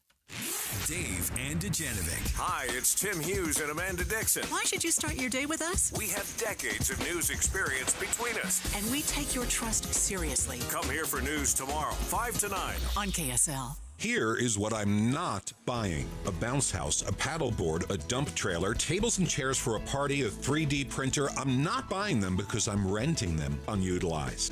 Utilize is the app where you can rent almost anything, and you can rent out almost anything. Scroll through the Utilize app and you'll see kayaks, VR headsets, baby carrier backpacks, balloon arches, power tools, almost anything. And renting is so easy, so local, and so much cheaper than buying stuff that sits in your garage. You need it, you rent it. And if you have stuff you don't use every day, rent it out on Utilize. I talked to one woman in Lehigh who rents out 80 different items that just sit around her house. It's an income stream. Imagine the possibilities. You can rent a sound system for a party, rent an e-bike for an adventure, need a tool for your DIY project, Utilize. Now, it's spelled different. Yoodlize. Utilize. Download the app and get a $20 credit when you use the code KSL. Utilize. Yoodlize. It's in your app store. Don't you wish your life came with a warning app? Stop. That dog does not want to be petted. Just a little heads up before something bad happens. Move your coffee cup away from your computer. Oh, no. So you can have more control. Stop. You're texting your boss by mistake. Uh-oh. Well, life doesn't always give you time to change the outcome, but prediabetes does. With early diagnosis and a few healthy changes like managing your weight, getting active, stopping smoking, and eating healthier, you can stop prediabetes before it leads to type 2 diabetes. It's easy to learn your risk. Take the 1-minute test today at doihaveprediabetes.org. Warning, the cap is loose on that ketchup. Ugh. Don't wait. You have the power to change the outcome. Visit doihaveprediabetes.org today. That's doihaveprediabetes.org. Brought to you by the Ad Council and its prediabetes awareness partners. Heart failure, carpal tunnel syndrome, shortness of breath, stomach issues, lower back pain. How does it all add up? If you have heart failure and any of those seemingly unrelated symptoms sound familiar, it's time to talk with your cardiologist and get the full picture. They may add up to transthyretin amyloid cardiomyopathy. ATTR-CM is a rare and underdiagnosed disease. Recognize the signs and discuss them with your doctor soon. Learn more at connectwithyourheart.com. That's connectwithyourheart.com. Sponsored by Pfizer. Introducing Yes Heating, Air Conditioning, Plumbing, and Electric. We're bringing all of Utah's favorite HVAC, plumbing, and electrical brands under one roof. Call Yes today and we'll waive the service call fee with any HVAC, plumbing, or electrical system repair. The expert technicians at Yes are available 7 days a week to fix all of your heating, cooling, plumbing, and electrical problems. Yes Heating, Air Conditioning, Plumbing, and Electric. Proudly serving Utah for more than 45 years. Call now or visit theyesmancan.com for details, terms, and conditions. Tim and Amanda, Utah's Morning News. Trust is more important in our business, Tim, than it's ever been in my lifetime, in all of my many years of being here at KSL, because there's so much misinformation out there. And there's so much information that is heavy laden with opinion. When you come to us in the morning, what you get is the news. You get what's happening without a lot of spin or opinion and without any misdirection. That's just the pure, simple thing that you get. When you talk about the misinformation that's out there, which there is, sometimes those stories just change from one morning to the next. And so hopefully you feel like each day as new information becomes available or we learn new things, this was certainly true during the pandemic, this is the place where we're going to share that information with you and talk about the things that are going to most affect your life. Wake up with Utah's Morning News with Tim and Amanda between 5 and 9 on KSL News Radio. With the three things you need to know this hour, I'm Dan Bomas. First, an old medical office building near Holy Cross Hospital is set to become affordable housing. Second, a federal judge has set a trial date for next spring in the case charging former President Trump with interfering in the 2020 presidential election. Third, 3 U.S. Marines died, 5 seriously injured when the Osprey aircraft they were on crashed during a training exercise in Australia. Right now, 81 degrees and sunny in Salt Lake City. And back to Dave and Dujanovic on KSL News Radio. Dave and Dujanovic. Dave and I talking about this very compelling survey about kids admitting that they're bullied at school in the last year. And it was 130,000 kids surveyed. Of that, 52,000 said, yeah, they were bullied at school in the last year. What broke my heart as we dug into the numbers here is that a huge amount of those kids don't even tell an adult. So mom and dad, ears up. We're going to have some great advice from a psychologist on how to drag it out of your kids without nagging it out of your kids. It's funny, Debbie. I haven't thought about this for years and years, but as we were discussing this in the previous segment, I had remembered a time that I had been bullied, and I had told my parents about it. Would you share it with us? Yeah, now? I was in 7th grade. There were some 9th graders. I think I knew them from either lived in the neighborhood. But anyway, they were kind of giving me a hard time. I'm sorry. And anyway, they dogpiled me. No. Yeah, so I was at the bottom and everyone dogpiled on top. And I was a pretty big kid even in 7th grade. Were they being mean about it? Oh, yeah. Yeah, I mean, it was. See, here I am, kind of like qualifying. Like, did they mean to? Or like, I should just be absolutely. That is not even. That's uncalled for. How did you feel about it? Were you I don't know if they were scared? just roughhousing or what, but it felt mean. At least that's scary. how I took it. Yeah. And they're bigger and they're older and they're probably stronger. Yeah, and so when I told my mom about it, sure enough, she did. She went to the principal. They called everybody into the office. So you felt comfortable telling Mama Barb? Yeah, I was kind of giving her a hard time. Like, I'd never tell Mom because Mom would go. But she did. She was appropriate. She did it exactly the way you're supposed to. She did not go to the playground no, and take matters into her own mom hands. She wanted to, I'm that's sure. That's when it would end so badly. Right, for her, for the kids, for sure, and probably for you, too. But two things that stood out to me. I remember when this kid was walking away from me, he turned to me and he's like, narc, which is kind of calling me a rat. So when you said that, my heart sank. Yeah, but that being said, that was the end of it. I never heard from him, never saw him again. He was never bullied from him. So ultimately, it was... So Dr. Tom Golightly, psychologist with BYU, just an overall really great guy when it comes to giving advice and free advice at that, Dr. Tom. Sometimes, at least on the radio. Well, it's on the radio free. So everybody, ears up, every parent. So what did Mama Barb do right that little Dave in 7th grade felt comfortable disclosing what had happened to him, which some kids might hold and obviously do keep inside and silently suffer with it. I think one of the big things is one, creating that relationship where Dave felt comfortable owning it, right? A lot of times, and we look at the reasons why people don't report, right? And we have to understand that behavior. When you look at that many people, one, there's a helplessness to it. A lot of people are bullied for things that they don't control, whether that, in Dave's case, it was age and size, probably, how you look, socioeconomic status. You look at all of those things. So if you, as a kid, are trying to logic through this, and you're saying, well, maybe I should tell someone, what are you going to do about the root problem? I'm not going to improve my socioeconomic status. I'm not going to be able to change the way I look all the time. And you go down and there's a sense of helplessness, and you question whether you're even worth it, right?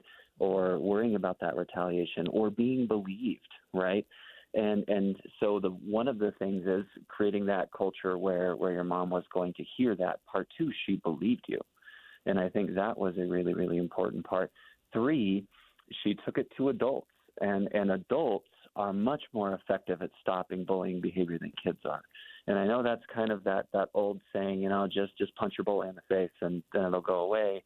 That's not always true. It can escalate, right? So she kind of did all of those things really, really well so that we could get young Dave out of that tough situation. Dr. Tom Golightly is joining us right now, a clinical psychologist. Works primarily for BYU, assistant athletic director.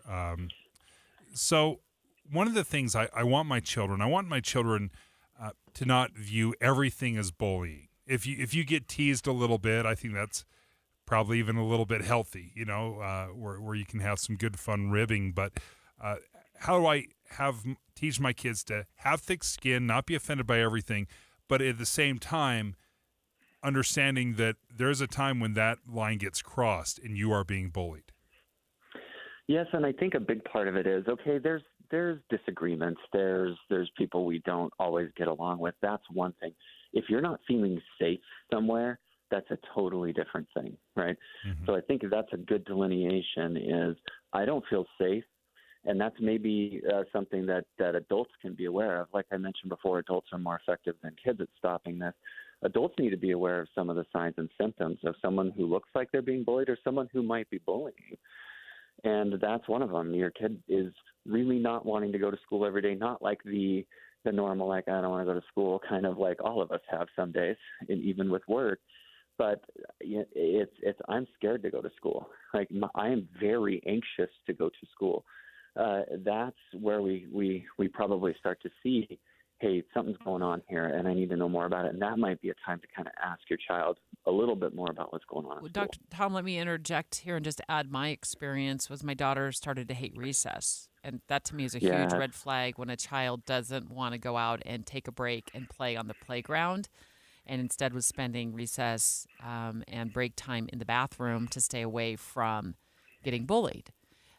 So that was a flag for this mom that, okay, my kid loves, she's, she went on to play college softball. So she loves sports and loves being outside on the playground. And she turned a corner then. She's like, I hate recess. And all of those unstructured times, right? Like a music, maybe a PE class, right? Where there's there's not guaranteed supervision, where the bully is being watched. I want to bring this up.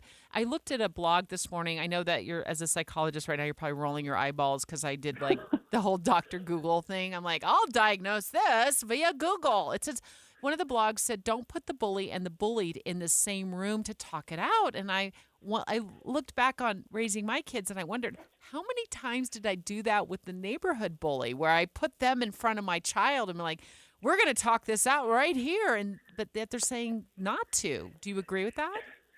Well, I do in some ways. I think alone in a room that can be really like unsupervised, right? Like that's Lord of the Flies. Like we've seen how that plays out in literature. But we look back to function and behavior. We talked about why people don't tell. Well, why do people bully? It's a power and control issue. And there are a lot of things going on in the life of that person, that young person that feels a little out of control, that's seeking attention.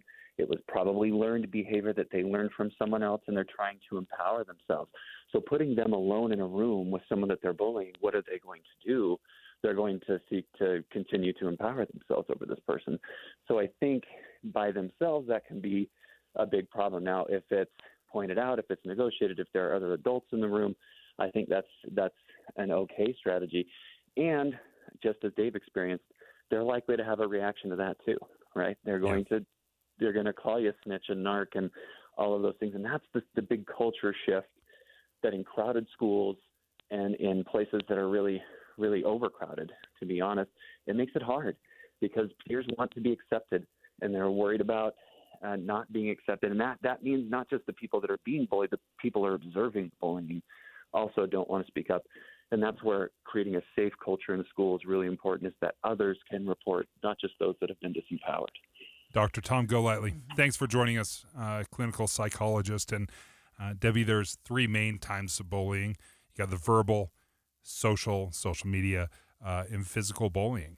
And sometimes we don't weigh them equally, but verbal bullying can be brutal and damaging every bit as much as physical bullying. Yeah, and cyberbullying, I look at that and I think how potentially humiliating that could be because it feels global.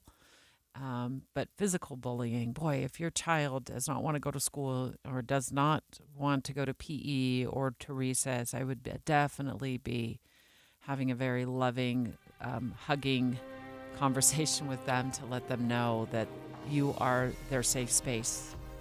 You're their safe space, Mom and Dad.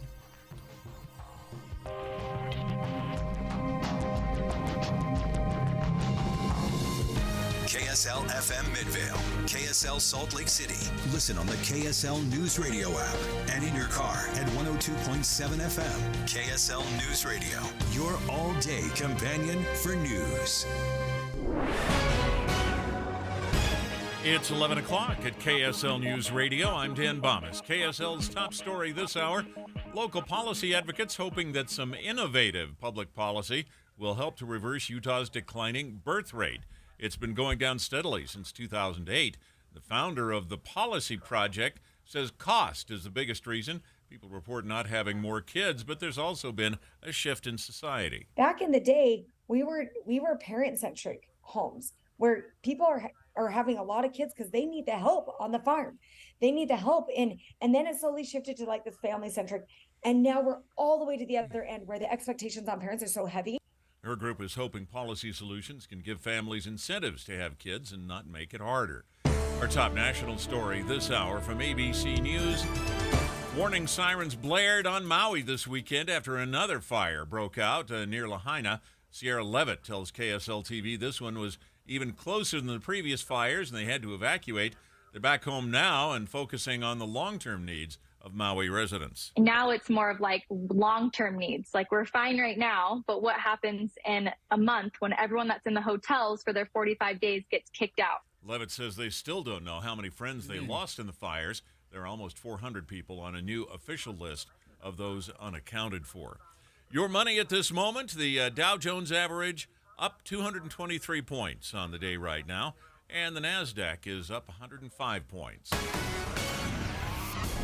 And our KSL weather looks like sunshine all week long. That's next. KSL News Time, 11:01. We have enough people running around Broadcast House at 4 in the morning to field a football team. Producers, reporters, the traffic team, and us. This is Tim and Amanda. Join us each morning from 5 to 9 on KSL News Radio. Any Hour Services can make sure your AC keeps you cool this summer. Whether you need a tune-up, repair, or just a second opinion about replacing it, call Any Hour Services or visit anyhourservices.com. Over the years, you've brought them into your home. You were prescribed opioids after the C-section, when Dad injured his back, when your basketball star tore his ACL. Opioids helped with the pain, and you held on to them just in case. But did you know holding on to unused opioids puts your family at risk? Opioids are powerful pain-reducing prescription medicines, but most people who are prescribed opioids don't finish their prescriptions. So millions of unused opioids are sitting in homes across the country. And tragically, more than 100 Americans die every day from overdoses involving opioids. What can you do to protect your family? Remove the risk of unused opioids from your home. Pills, patches, or syrups in drawers, purses, and cabinets, anywhere they might be hiding. To find out how to dispose of them properly, visit www.fda.gov/drug disposal. Most of us like to be out in the sun. That's why sunscreen and other safety measures are key to protecting your skin from aging and cancer. The FDA recommends using a sunscreen with a sun protection factor, or SPF, of 15 or higher. Also, look for broad spectrum on the label. That means both harmful ultraviolet A and B rays are blocked. UVA rays age the skin, UVB rays burn, and both cause cancer. But the perfect sunscreen doesn't count if you use it wrong. Don't need sunscreen on a cloudy day? Wrong. 80% of UV rays still get through the haze. Only use sunscreen at the beach? Nope. Anytime you're outside, UV rays attack the skin, so you need protection. And you have to reapply sunscreen every 2 hours. Remember, SPF plus broad spectrum equal healthy fun in the sun. Visit www.fda.gov/sunscreen for more information. A message from the U.S. Food and Drug Administration. Tim and Amanda, Utah's Morning News. I know the news can be heavy. I hope we cheer people up, Tim. We really do look for those opportunities, and we had so many nice comments during the height of the pandemic. We're going to get through whatever this is and still have some fun in life. Utah's Morning News between 5 and 9 on KSL News Radio. Emergency traffic brought to you by Granite Credit Union's new Dividend Plus checking account. Here's Len Thomas. Well, we've had this crash all morning for about 3 hours. I-80 at Bangor Highway closing 2 right lanes. Looks like 3 now for 3 hours now with a tanker. Not sure if it spilled anything or not. But the traffic is oozing slowly by, currently just in 1 lane. So at this time, they really are. But it's like more like, well, it is 3 lanes out there. People are now getting through on the on-ramp there at Bangor to go westbound, or eastbound rather, so it looks a little better. How do you know if you're getting the best deal on employee benefits? You don't unless you get the free quotes from every insurance company every year. Visit shopmyplan.com to get free quotes. I'm Len Thomas in the KSL Traffic Center. KSL weather, warm winds could increase our wildfire danger. Today's high 93 up to 98 tomorrow. It'll be sunny, cooling off though Wednesday through Friday, and maybe a few clouds kick up again on Friday. Right now, we're at 84 degrees with sunny skies at KSL News Radio, 102.7 FM, 1160 AM, and KSLNewsRadio.com. Your all-day companion for news. The Race for the White House. Special coverage on KSL News Radio. So if you just look at where the Democrats and the Republicans stand right now with polling and options, quite frankly, it does look as though President Biden and former President Trump will enjoy a rematch along with the rest of America in the race for the White House for the next election. But I'm so glad that Dave did not call in sick to work today because he sat through just this fascinating editorial board meeting with the Deseret News. Was it Thursday afternoon? Yeah. Yeah. I remember you were trying to leave for the weekend and trying to start my weekend. This is great, they just kept making me work. Right. We kept you here till all hours. But this organization, it's not a political party, right? It's an organization. Right. I think it's a nonprofit called No Labels, joined the editorial board to talk about what they call an insurance plan to potentially give voters a third option. So tell us what you learned during that. It's not a hearing. I almost called it a hearing. During that editorial board meeting, yeah. Okay, I think of it a lot like break glass in case of emergency. It's one of those situations. Like, we don't want to be here. We don't want to do this. But if this next election is President Biden and former President Trump, then we want to be the break glass in case of emergency scenario, where they will provide a candidate who they think is very electable. This is not meant to be a spoiler, where you're like, hey, I'm going to throw out a semi-popular Republican that can siphon off votes from President Trump. Or here's a popular Joe Manchin-type candidate that would siphon off votes from President Biden. Although I don't know, maybe Joe Manchin is their candidate. They really want to put forth someone who they sincerely believe can win. Now, the important part of this is if you have 3 candidates, then the math changes. You don't need just 50.1% of the vote. Theoretically, if you have 3 candidates, you only need 34% of the vote. So they're hoping, or they're thinking, okay, if we have a really heavy-duty, heavyweight candidate that could win, then maybe they could siphon away 34% of that vote. But when we had Ryan Clancy on the show earlier, who's the chief strategist for No Labels, he explained, what this is all about and that there's an appetite, but stand by. As the numbers stand today, there's an opening. Now, 6 to 9 months from now, who knows where we're going to be? Maybe the public feels better about the direction of the country or the major party nominees. And if our polling and data, again, shows there isn't an opening, we're not going to force it. But I can say this. We just did a poll of 10,000 registered voters in 8 battleground states, and 63% said they'd be open to voting for an alternative if it's Trump or Biden. So right now, the appetite is there. They haven't, or they wouldn't disclose who that potential candidate would be.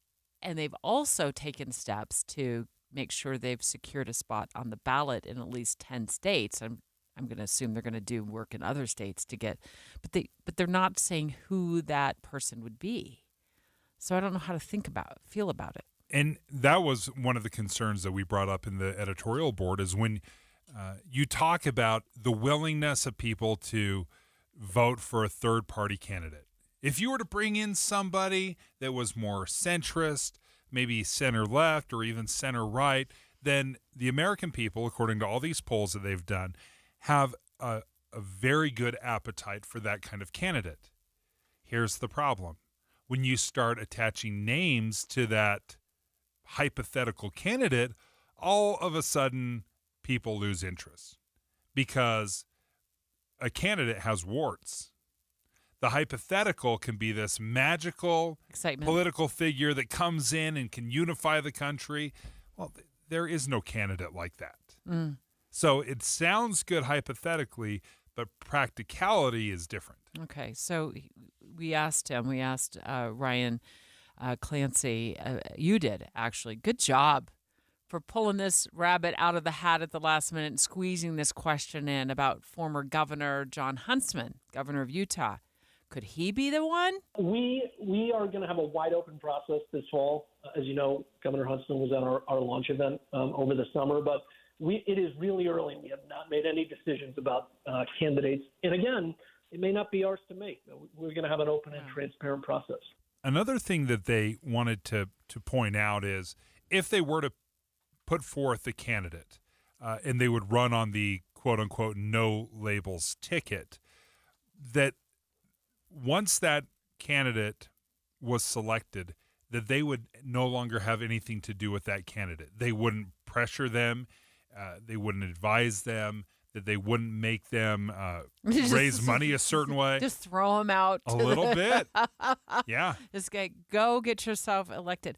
So when you were in the board meeting, by the way, Dave and I are talking about No Labels and the organization that has decided that kind of enough is enough, if you will. America needs an insurance plan, a break the glass moment, as you said, Dave, in case President Biden, President Trump end up going head to head for the 2024 race.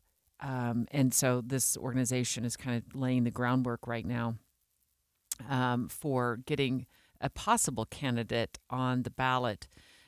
What's their platform, if you will? I guess that's hard to know if they haven't presented a candidate yet. Well, and again, that was a question that I asked them. I said, okay, they've produced a pamphlet that they call No Labels, Common Sense. So kind of playing off the Thomas Paine's Common Sense pamphlet.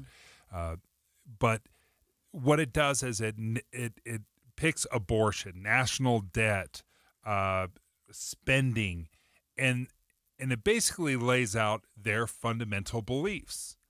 And they are nuanced in some ways. Sometimes they're straightforward. And but that being said, whatever candidate they ultimately select, they're not going to bind them to this pamphlet, so to speak. They probably will likely choose a candidate that believes in many of the things and aligns with those beliefs.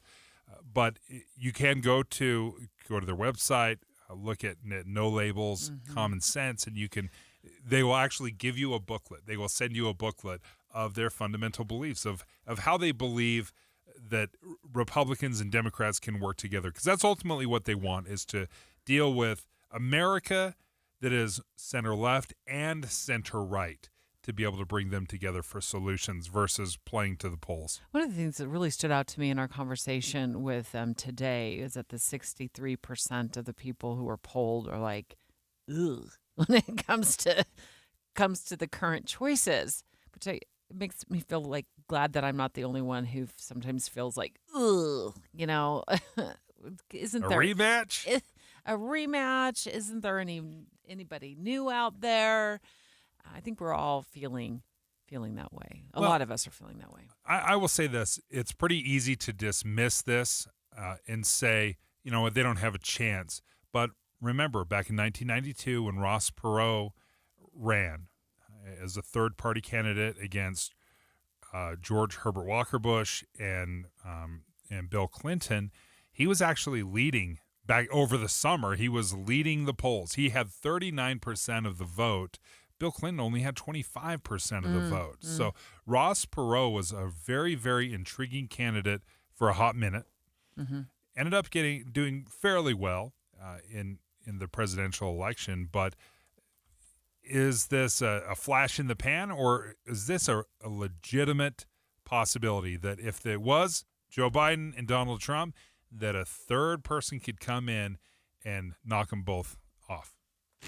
Dave and Dujanovic. Before Dave and Debbie get started each day, this station is all news all morning. And later today, we follow up on those stories as you drive home. Get important news all morning and all afternoon. Here on KSL News Radio. 5 more days until BYU's season opener. Join us Monday night for Cougar Nation. BYU insider Mitch Harper and Matt Baiamonte look ahead to the big game. This is going to be a lot of fun. And they take your phone calls. All new Cougar Nation.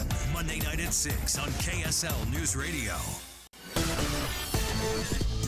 It's emergency traffic on KSL. This may be ending soon on eastbound I-80, where a wreck involving a tanker has 3 right lanes blocked for about 3 hours now, and we're hearing in the scanners that UHP is getting ready to conduct a slowdown. So that has not quite happened yet, but once that happens, it may have just happened. Nope, just seeing the one left lane ooze by so far, but it should happen fairly soon. So if you're out there in this, you should be on your way pretty soon.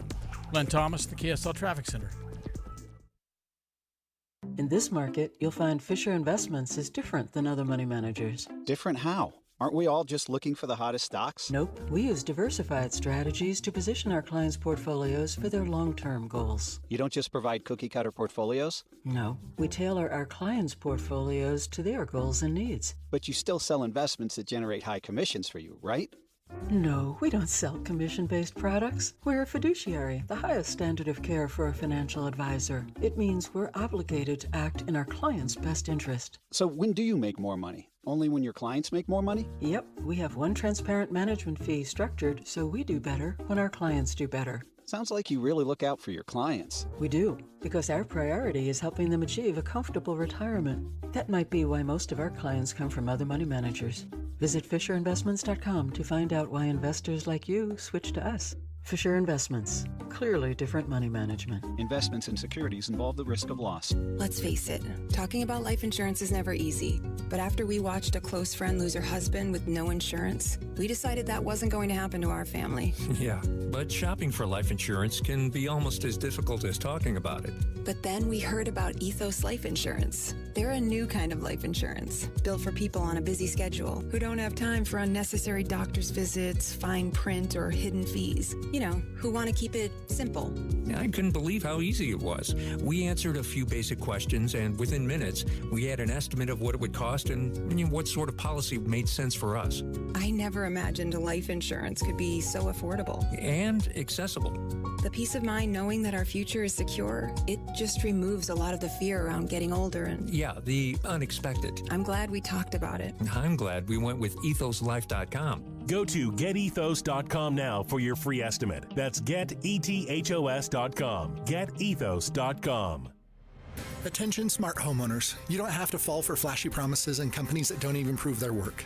At Your Service Pros uses third-party verification software called MeasureQuick to ensure your new HVAC system is installed correctly.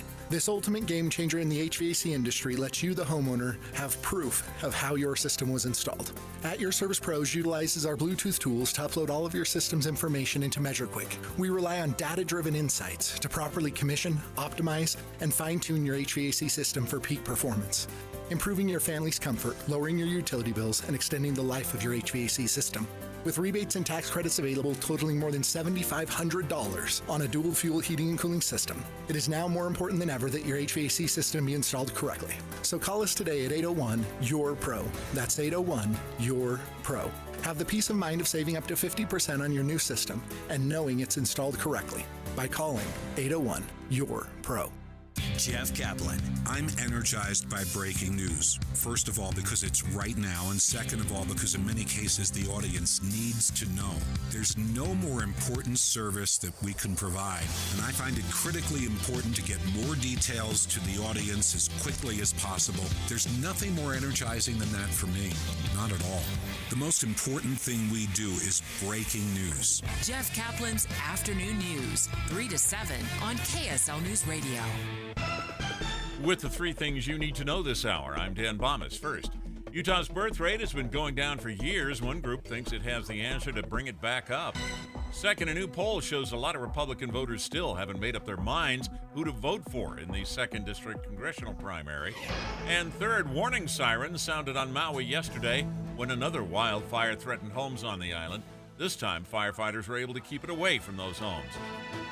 Right now, it's 84 degrees and sunny in Salt Lake City. And back to Dave and Dujanovic on KSL News Radio. Dave and Dujanovic. We're going to have a discussion right now about the birth rate. The Deseret News recently published a story, and here's the headline: what happens if the U.S. birth rate continues to fall? And in a moment, we're going to speak to a local expert about some ideas that are being kind of batted around to get people to have more kids. Well, first of all, one of the biggest reasons that people don't have kids is because they're nervous about being able to financially support those kids. So I wanted to look up and find out, how much does a kid cost? Did that factor into your decision at all to have 4 kids? Not at all. Yeah. I mean, maybe it should have played a larger role than it did. Probably. I would agree with you on that. When we were deciding to have kids, first of all, I mean, we felt blessed that we could. You know, we didn't know, and we felt blessed that we could. And we ended up giving birth to 3 beautiful children who've given us 0 troubles. So easy, and then smooth 30 sailing. years we've been at this. But the financial end of it didn't factor in the way I think it does now with my kids thinking about their future. But again, our home was like $157,000, and it was plenty big with a big yard. My kids are looking at a $600,000 price tag on homes if they want to stay in the Salt Lake Valley. So there's just differing issues at hand. So what numbers are you looking at? Well, first of all, had I taken into account finances, I probably never would have had kids. You think it would have made you that nervous? It would have. I mean, I wasn't blind to it, but it certainly didn't, control all the decision making there. But Brookings Institute says it costs about $17,000 a year to raise a child. That's one kid. $17,000. Well, and it's probably a child who doesn't have like health challenges. Yeah. Good point. Does that include, if you decide to pay their way to college, or they need some sort of like, I remember one of my kids needed tutoring. It's like hundreds of extra dollars a month, and so it's a big fatty mean. So it takes into account a lot of that stuff. Do you think that could be the reason why the fertility rate in Utah is dropping? Yeah, I would think, no question. Mm-hmm. I wonder too if there's just more awareness now about different things that could potentially, like, this is just a mom moment where I worry about my kids over every little thing. So, like, you're raising them and there's just, either complications with their health. Is that holding people back? Or you're dealing constantly with the thought of stranger danger. Just a lot. I would just put this on. You talked about the money angle of it. I would talk about the long-term worry angle of it. Do you want to go through life, spending your life always worrying about your kids and their well-being? Could that be another reason why? I'm telling you, so? I'm sure all of those are worries, and I have those worries. You've certainly had those worries. But I just think there's different buckets. There's the money bucket. There's the worry bucket. I don't know. Emily? Here's my big it's worth it bucket. But Emily Bell McCormick joins us right now, founder and president of the Policy Project. Give us an idea. What do you think the root of the issue is of the declining birth rate? It's a good question, and obviously one that's perplexed social scientists for a hot minute. And I think the economy can't be overlooked. I mean, we have housing costs that are just completely outrageous right now. Most people in Utah, I think it's about 75%, right, can't afford a house. And so I think with the internet and some of this access to education and knowledge, people are more informed when they go into their childbearing years. And so they're actually taking the time to think like, wow, with my insurance, it's going to cost $7,000 to have a baby. I don't have a house yet. Like, do I really want to take on that economic burden? So I think what you'll find, and the studies support this, is that, economics are a huge part of that, and one that you can't overlook. Because I'm obsessed and in love with policy, I think we could do a lot more, with policy to encourage people to have children and to make that easier on them. So there's that component as well. But I think the third thing that is often overlooked is just the way that we're kind of portraying family life and children right now. Like, you think about this younger generation. I'm 45, so I was raised before the internet, and the people that I saw were whatever was on primetime television and whatever was in my neighborhood. And so that looked to me like bigger families. And now you see just the media exposure and things that our kids are seeing. It shows fewer children, or the focus is on, look at this nice house, look at this amazing vacation, look at kind of these material things.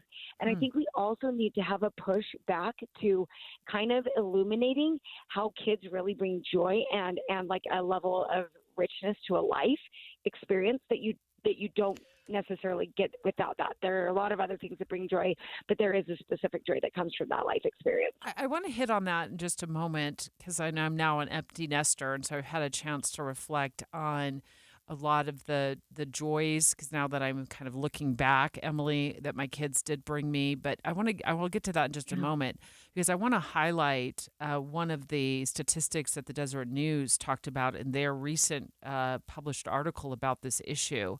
And it said that back in like 1980, the results show that 1 in 6 women aged 40 to 44 have never had a child as of 2022. But back in in 1980s, that was 1 in 10. So that is a major drop off in the number of women who are having children. Yeah.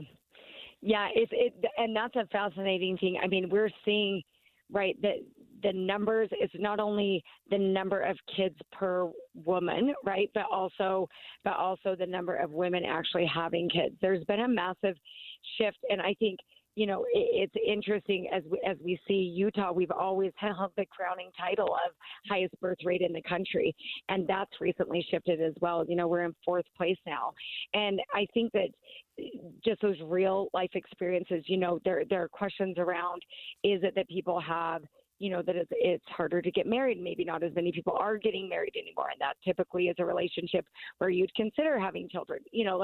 There are all of these factors combining to kind of drive that number down.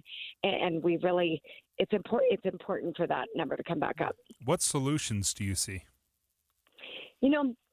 I think that there is, first of all, a ton of room for innovation in this, because there are some solutions out there, but we need better ones.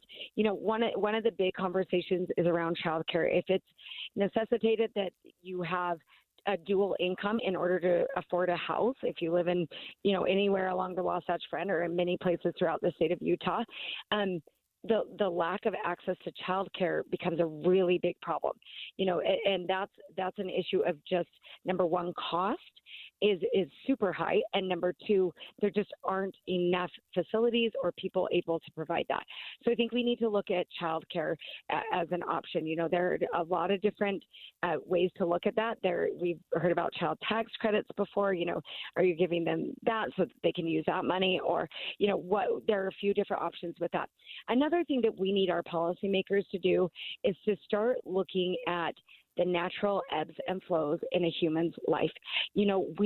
Whether you are, born able to carry a child and you're pregnant for 9 months and then you're nursing after that, those are things that take you away from a traditional job.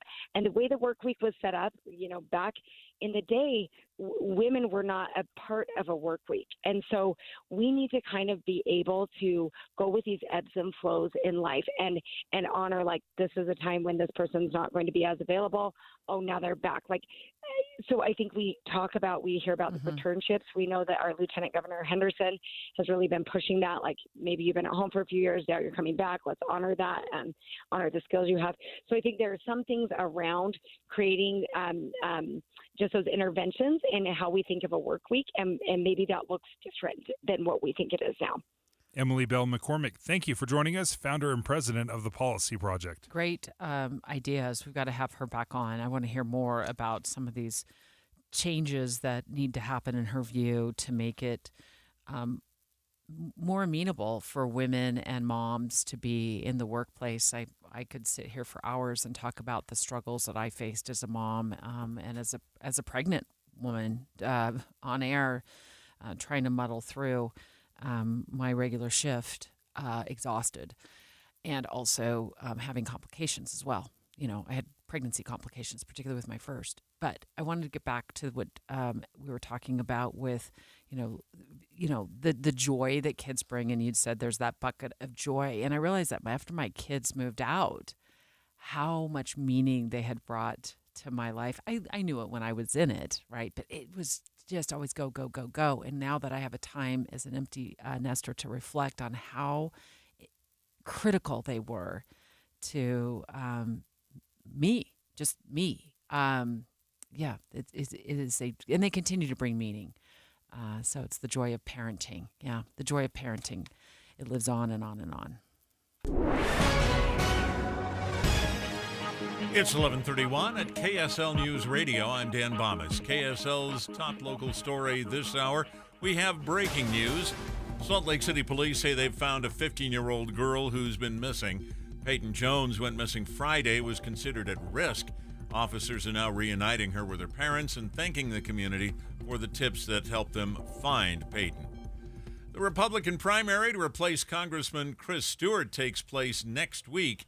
KSL at Night host and executive director of Count My Vote, Taylor Morgan, says Becky Edwards is leading the most recent poll because of her name recognition, but he points out the race is still wide open. A Deseret News Hinckley Institute poll shows 47% of potential Republican voters are undecided. Becky just ran an expensive primary election, communicating, boosting her name ID to Republican voters just a year ago. It's an open seat, and Bruce Tuff and Celeste Malloy still have a lot of work to do to introduce themselves. Morgan tells the Dave Dujanovic show Edwards is spending most of her time and money on large-scale mass media campaigns, while Huff and Malloy have focused on smaller in-person events. Our top national story this hour from ABC News. 2 people died when a sheriff's department helicopter crashed into an apartment building in Pompano Beach, Florida. Victoria Walczak lives in the building next door. There was debris everywhere. We thought we saw a car on fire and things were exploding. I mean, on fire already. And it was pretty horrific. Some witnesses said they saw smoke coming from the helicopter before it crashed. Your money at this moment, the Dow Jones average up now 233 points on the day. The NASDAQ is up 116. And our KSL weather looks like sunshine for the next few days anyway.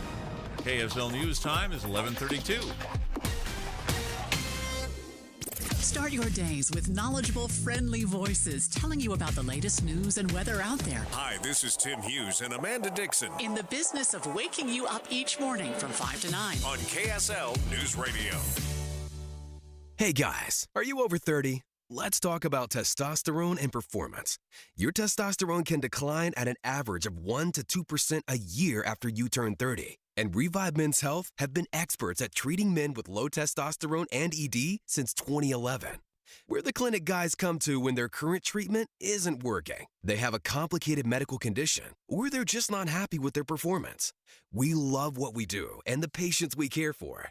You can ask our patients. We did, and we have a 99% patient satisfaction rate this year. Our patients even tell us we're more affordable than their insurance deductibles and copays. Let's get to the bottom of your issues and fix them. That's what we do, and we do it really well. Book your T-check and exam today. Call 801-263-7777. That's 801-263-7777. Or send us a private message at revivemenshealth.com. Needing a mortgage? Press 1 if you're purchasing a home. Press 2 if this home is a refinance. Press 3 if you need cash back. Your wait time is 20. Need a great way to begin a home mortgage loan? Pressing buttons hoping that you'll end up with an actual experienced loan officer is not a smart way to start. Often it brings higher rates, higher costs, and long closing times. On the other hand, you can call Loans by Rick and speak directly to Rick, a mortgage lender that has closed thousands of loans since 2002. Rick will pick up your call every time. You only talk to Rick, not option 1, 2, or 3.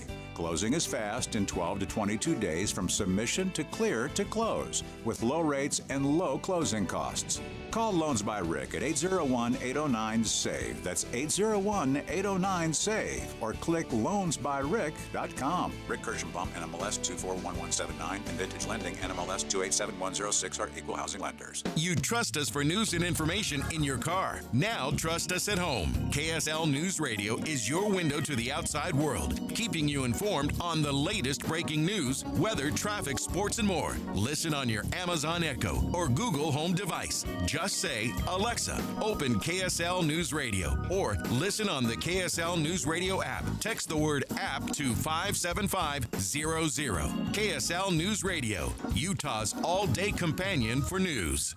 Tim and Amanda. We get text messages almost every day. Yeah. And sometimes they're letting us know about an accident they see on the freeway or the weather, and we appreciate those. But sometimes they just say, hey, TGIF, how you doing? Well, and there are those times we get a text where we've made a mistake and they'll correct us. And I love that too. Well, I do too. It means a lot to us to know somebody else is out there at 5 o'clock in the morning when we open up those microphones. Wake up with Utah's morning news with Tim and Amanda, 5 to 9 on KSL News Radio. Emergency traffic brought to you by Granite Credit Union's new Dividend Plus checking account. Here's Lynn Thomas. Well, this crash on eastbound I-80, where a wreck involving a tanker has 3 to 4 lanes blocked now. One lane still barely getting by over there on the left side. We heard in the scanners of a slowdown coming from UHP. It hasn't quite happened yet, but it should be on the way. The on-ramp there, where just after that, where people get on eastbound I-80 after Bangor, is open, so you're doing well there. Eastbound 201, 3000 west, crash on the right shoulder, no delays there. Renew your smile with Grandpa's Dental. Grandpa's Dental offers cosmetic and routine dentistry. Visit grandpasdental.com for a location near you. That's grandpasdental.com. I'm Len Thomas in the KSL Traffic Center. KSL weather, warm winds could increase our wildfire danger. We're expecting sunshine for the next several days. Today's high 93, up to 98 tomorrow. Then it'll cool off Wednesday through Friday. And right now, 84 degrees and sunny at KSL News Radio, 102.7 FM, 1160 AM, and KSLNewsRadio.com. Your all-day companion for for news. Be Ready, Utah. Special coverage with David Dujanovic. So I caught this story on CNN Business on their app this morning, Dave, and it has to do with Americans feeling like they want to be ready just in case. And there's companies that make, kind of go bags, emergency backpacks. One company said after Tropical Storm Hillary hit California, the increase in sales was phenomenal. They said emergency backpack sales, and these are backpacks, you're going to explain it in a second. They're stuffed with all kinds of things you just grab and go if you got to get out of your house. Those sales rose more than 350%. Which makes a lot of sense. That was like last week, Yeah. right? A week and a half ago when that tropical storm just ravaged, I'm sure people just didn't know what was going to happen after, storm water started flooding the streets. But yeah, 350% increase in backpack sales. So you looked up the Ready America backpack is what it's called. Do you have that pulled up? That one specifically, or just ones in general? One. Yeah, it doesn't matter. We don't need to give them all the publicity, but that's the one that's increased 350%. What are you looking at? Okay, well, first of all, there's a million of them. So you can get them as cheap as, $30, $40, up to a couple $100. But part of what you're looking for is how many people will this take care of? Because there are packs that say, okay, this is good for 5 people. This is a 5-person emergency kit. I see one here for $200.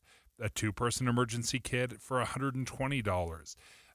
But when you're looking through, you want to make sure, okay, is this just for food? Is this for protection? What does that have in it? The one you're looking at, is it food or is it like gloves and Band-Aids? Yeah. All of the above. The 5-person one, it's a large backpack. So it's almost one you would see if you're going backpacking in the Uintas. It's a very large one, but it has food, it has some lights, it has some shelter kind of stuff, those Mylar blankets for warmth as well. I love those. I've actually had to use one once. And so that is, you just buy that. How much is it for 4 or 5 people? For 5 people, this one was $200. Wow. So it's, if you're in the moment. But this one was actually a 72-hour kit, and that's another thing to look for. Are we talking about a 24-hour kit, a 72-hour kit? So one person heaving a backpack for 5, that's what I think of. Like if I'm evacuating with my kids, who's wearing the backpack? So I might want individual backpacks if my kids are old enough to kind of help a mom out.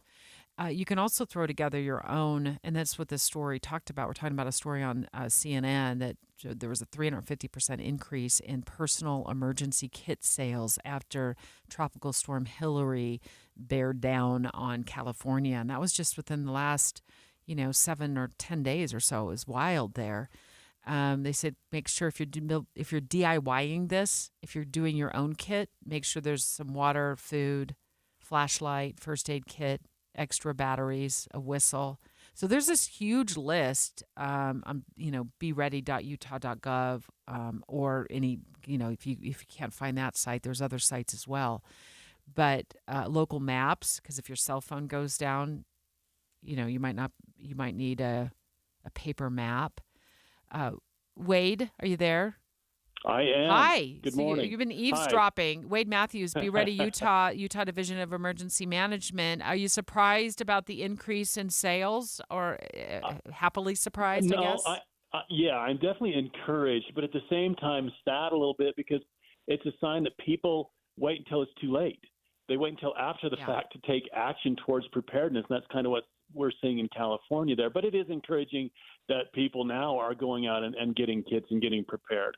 Wade, one thing that has surprised me a little bit, and I think it's important to know that if you're getting a to-go bag and it's set for several days, these things can be fairly heavy.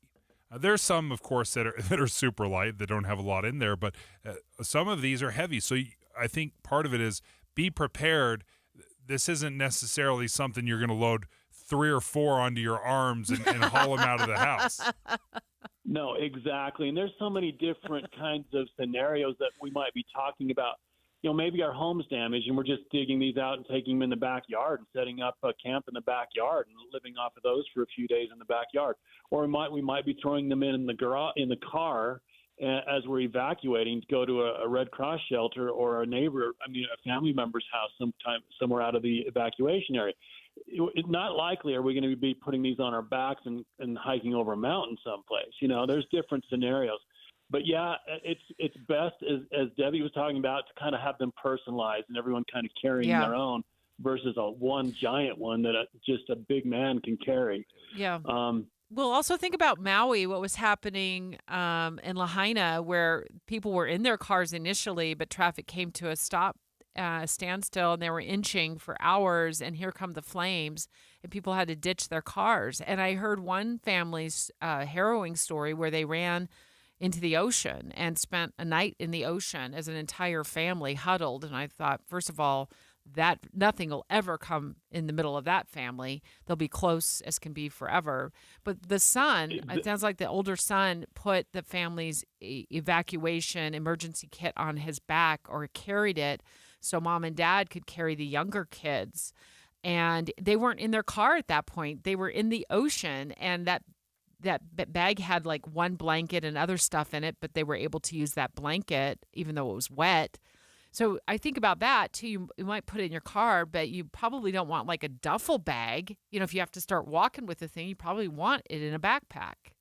Yeah, that's probably ideal. But again, depending on your needs, a wheeled suitcase, a suitcase on wheels that you can drag behind you is another option as well. Like for food. And that scenario where they were caught in that fire, and they needed to just escape the flames at that point and leave whatever they needed to leave behind. That's what, with preparedness, you just do the best you can with what you have. You hope for the best and plan for the worst, So sometimes you can't take your kits with you. Wade Matthews, thank you for joining us. Kits, not kids. You said kits, right, Wade?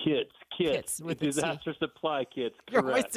Always take your kids. Your kiddos. Kids with you. Kiddos. Always take the kiddos with you. Love talking to you, Wade. As always, do a great job. BeReady.utah.gov. It's our go-to for emergency preparedness, and there's a ton of information. One of the things we did not hit on, I want to just leave you with this. They said one of the hardest things after a disaster is like rebuilding your actual identity.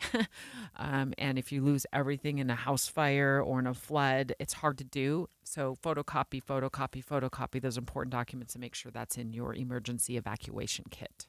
Dave and Dujanovic. Hey, stay right here for more of Dave and Dujanovic. And tomorrow morning, come back here for news, traffic updates, and reliable weather. Join us to have a listen. Tim and Amanda. Your morning companions for news. Finding great candidates to hire can be like, trying to find a needle in a haystack, but not with ZipRecruiter. Its powerful technology actively finds and invites qualified candidates to apply to your job. So while other companies might deliver a lot of hay, ZipRecruiter finds you the needle in the haystack. See why 4 out of 5 employers who post a job on ZipRecruiter get a quality candidate within the first day. Try ZipRecruiter for free at ZipRecruiter.com/free. That's ZipRecruiter.com/free. Power outages happen year-round, and they're always unexpected. What's up, everybody? I'm Mike Wilson with Any Hour Services, and some people have medical equipment that needs to stay on, or maybe you don't want the hundreds of dollars of food in the freezer to spoil. Regardless of the reasons, Any Hour Services can help with a backup generator. Now, a lot of people think that backup generators cost thousands of dollars, but we have packages that'll run the essentials and start at less than $2,500. That includes the generator, the connections from the generator to the house, and the installation. We also carry and install larger generators that can run the whole house and kick on automatically when the power goes out. Of course, those cost more, but if you call right now, you can save $1,000 on any standby generator purchase over 9,000 watts. A licensed electrician from Any Hour Services will walk you through the process and show you what options are available. And if you need it, we have flexible financing options available, even if you've been told no in the past. To schedule a free estimate, call Any Hour Services today. Google Any Hour Services or schedule online at anyhourservices.com. No one helps more homeowners than Any Hour Services.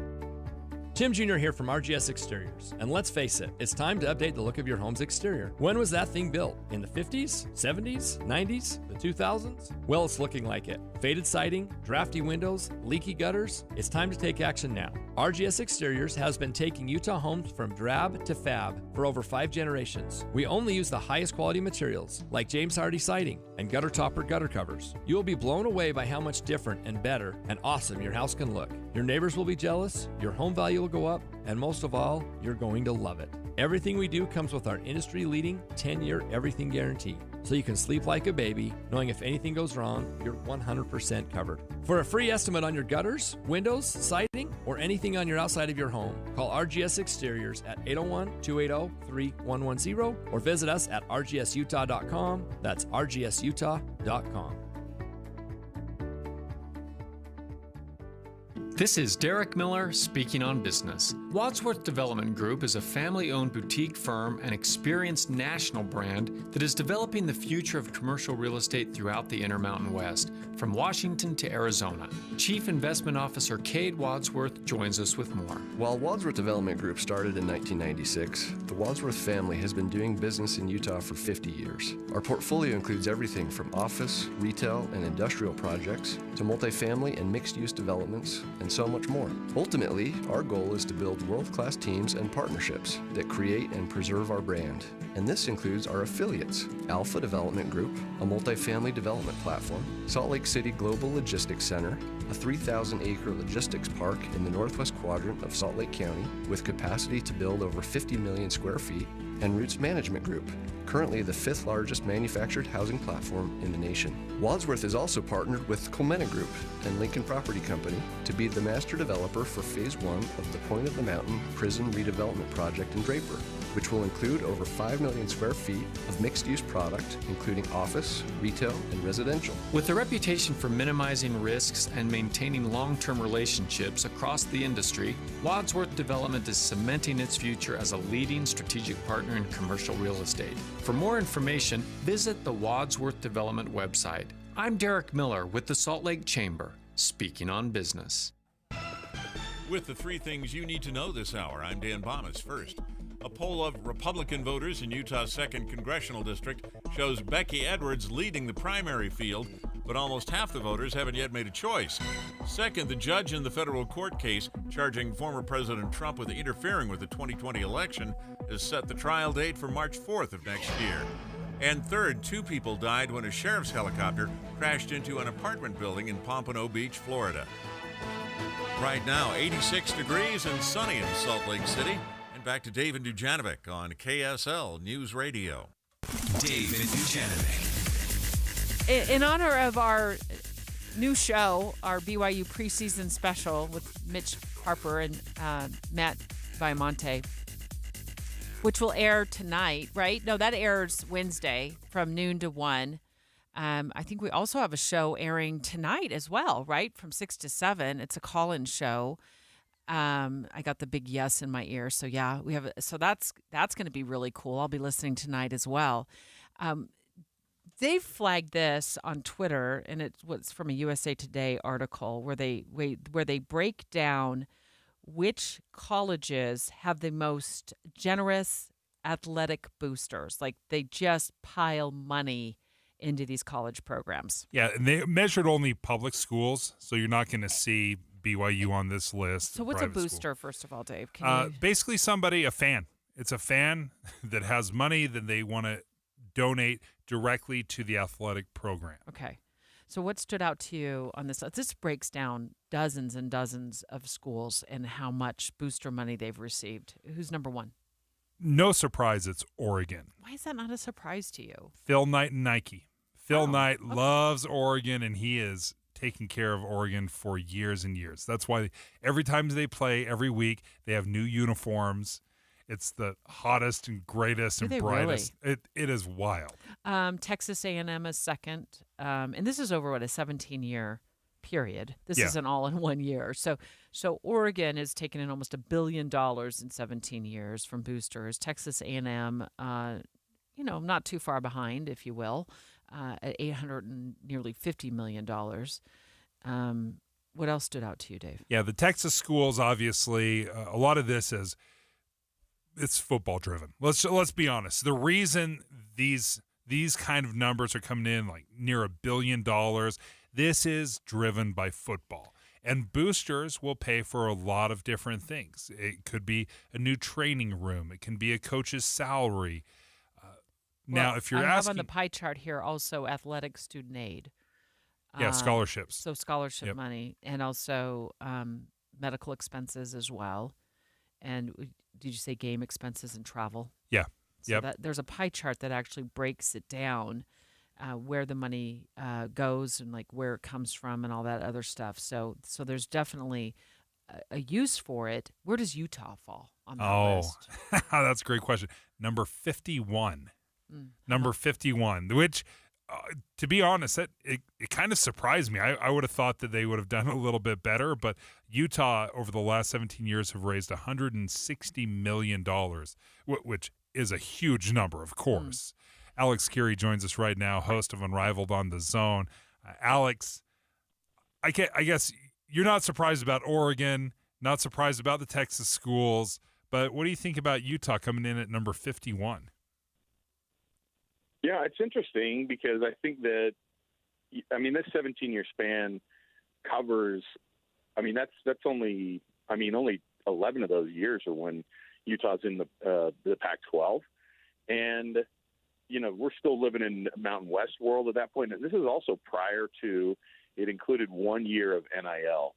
So that's like the part that's interesting to me, like to see where that money's going to go now, because these boosters have an opportunity to boost the individual players rather than just the program. Obviously, it's a kind of this weird economy where they're asking these boosters to basically compete with the universities versus like the actual athlete themselves who, as you guys know, essentially they have agents, not essentially, they do. They just have agents who, they're working with and frankly, we work with a lot of times if we want to get a hold of these athletes individually. Now, the world has changed totally in that sense. Kyle Whittingham famously last year said basically the NIL money, where you're going to land on that. If you're a top 25 team, it's going to be in step with where you are in the top 25 when it comes to money donations too. So is Utah outperforming what their donations are compared to everybody else? As usual, yes. That's a credit to the athletic department. That's a credit to the school. And it's always like this because it's so dang hard to compete with. That's almost, what was it? Almost $1 billion to Oregon over those 15 years from boosters. And Utah's at $156 million. You're $800 million short of the person who's up in front. That's wild. So Alex, with this name, image, and likeness issue at hand now, or I guess some of the athletes might say opportunity at hand now, where they can make money off their name, image, and likeness, are you suggesting then that boosters are going to be giving more money to the athletes instead of the schools? I'm not suggesting that it's happening. Okay. I don't know if it's more money, Debbie, but I do think that, because the reality is that overall these guys can get they can get a player and they can say, hey, because and the way they're doing it is through these collectives, right? These collectives are being put together and they're asking for boosters to be boosters now for these collectives on top of what they're already donating to the school. So the big name donors that throw a ton of money at these programs, and you know who the usual suspects are up on the Hill, and you know who the ones are down at BYU, even though they're not listed on this because they're a private school, but it's the same suspects that you see on there. But they're also starting to throw money at these NILs, and they have to make an economic decision if it's better for them to throw everything into just the school. The school is asking them, please, hey, we have these facilities we're trying to put together. Can we, be a part of that still? And, basic economy says it's just going to be a smaller pie for the actual university versus the players. Alex, can you talk about the differences when you see a school like the University of Utah and what those athletic dollars have done as far as facilities and training rooms compared to other places that may not be able to raise as much money? So, like, if you go up on, Dave, you've been up at the U a million times, and even just in the last 5 years, the amount of buildings and facilities, and this is a credit to Mark Harlan and his whole athletic department, and they are really going to donors, and they're really going to the university and the board of trustees and saying, hey, what can we do? They have facilities up there they didn't even dream of having before, and I think that you see that because they are asking these donors, not just to donate to football, and that's a huge chunk of it. We always talk about it being the front porch of their university, not even just their athletic department, for the university. And so if you go up there, it is insane to see. And they have a brand new golf facility that's really cool. And I was like, oh my gosh, we're throwing money at golf. Not that it's bad; it's awesome. I think that there's a duty to spread it around, and that's the point of having a football program that's successful, is making sure the rest of the school benefits from it. But I mean, it's insane, the amount of stuff. But yeah, you see the people at the bottom of that list in the 100s, and you go, how did you get by only getting $20 million donated over the last 17 years versus $1 billion from Oregon, almost $1 billion from Texas A&M, all the Texas schools. What's funny to me too is some of these schools that don't have the success, but they have all the money rolling in too. Oh yeah. So sometimes they don't even care. They don't even care. It's an economy thing. They're like, give me the money and let's build this thing. It's a business, and maybe we're not number one, but we're certainly selling a lot of tickets, and we're certainly selling all the gear too. Yeah, Maryland has raised over $30 million, $40 million more than the University of Utah. Trust me, Utah has been far more successful athletically than the University of Maryland. Alex Carey, thank you. Thanks for joining me, bud. All right. You guys have... I wanted to hear what Alex, I think he was throwing a compliment my way. For the one, Deb, you're great. Dave's awful. I'll finish that sentence for you. I was able to squeeze in between you and Alex. No, very... just staggering amounts of money. And the U hasn't been shy about taking in that booster money. Yeah, and of course they've brought in a lot of money with the conference. There's so much money available, but it is going to be an absolute game changer as companies start looking, do I invest in the school or do I invest in individuals? And NIL money goes to the individuals, and that is going to hurt the schools long term, what they're used to. Important programming note, I'll squeeze at least one of them in tonight. Cougar Nation. It's our brand new weekly look at BYU football. We didn't talk about BYU football right now, but we're going to talk about it tonight with Mitch Harper and Matt Baiamonte. They're going to talk all BYU football for an hour starting at 6. And get ready to call in. They're going to take fan phone calls as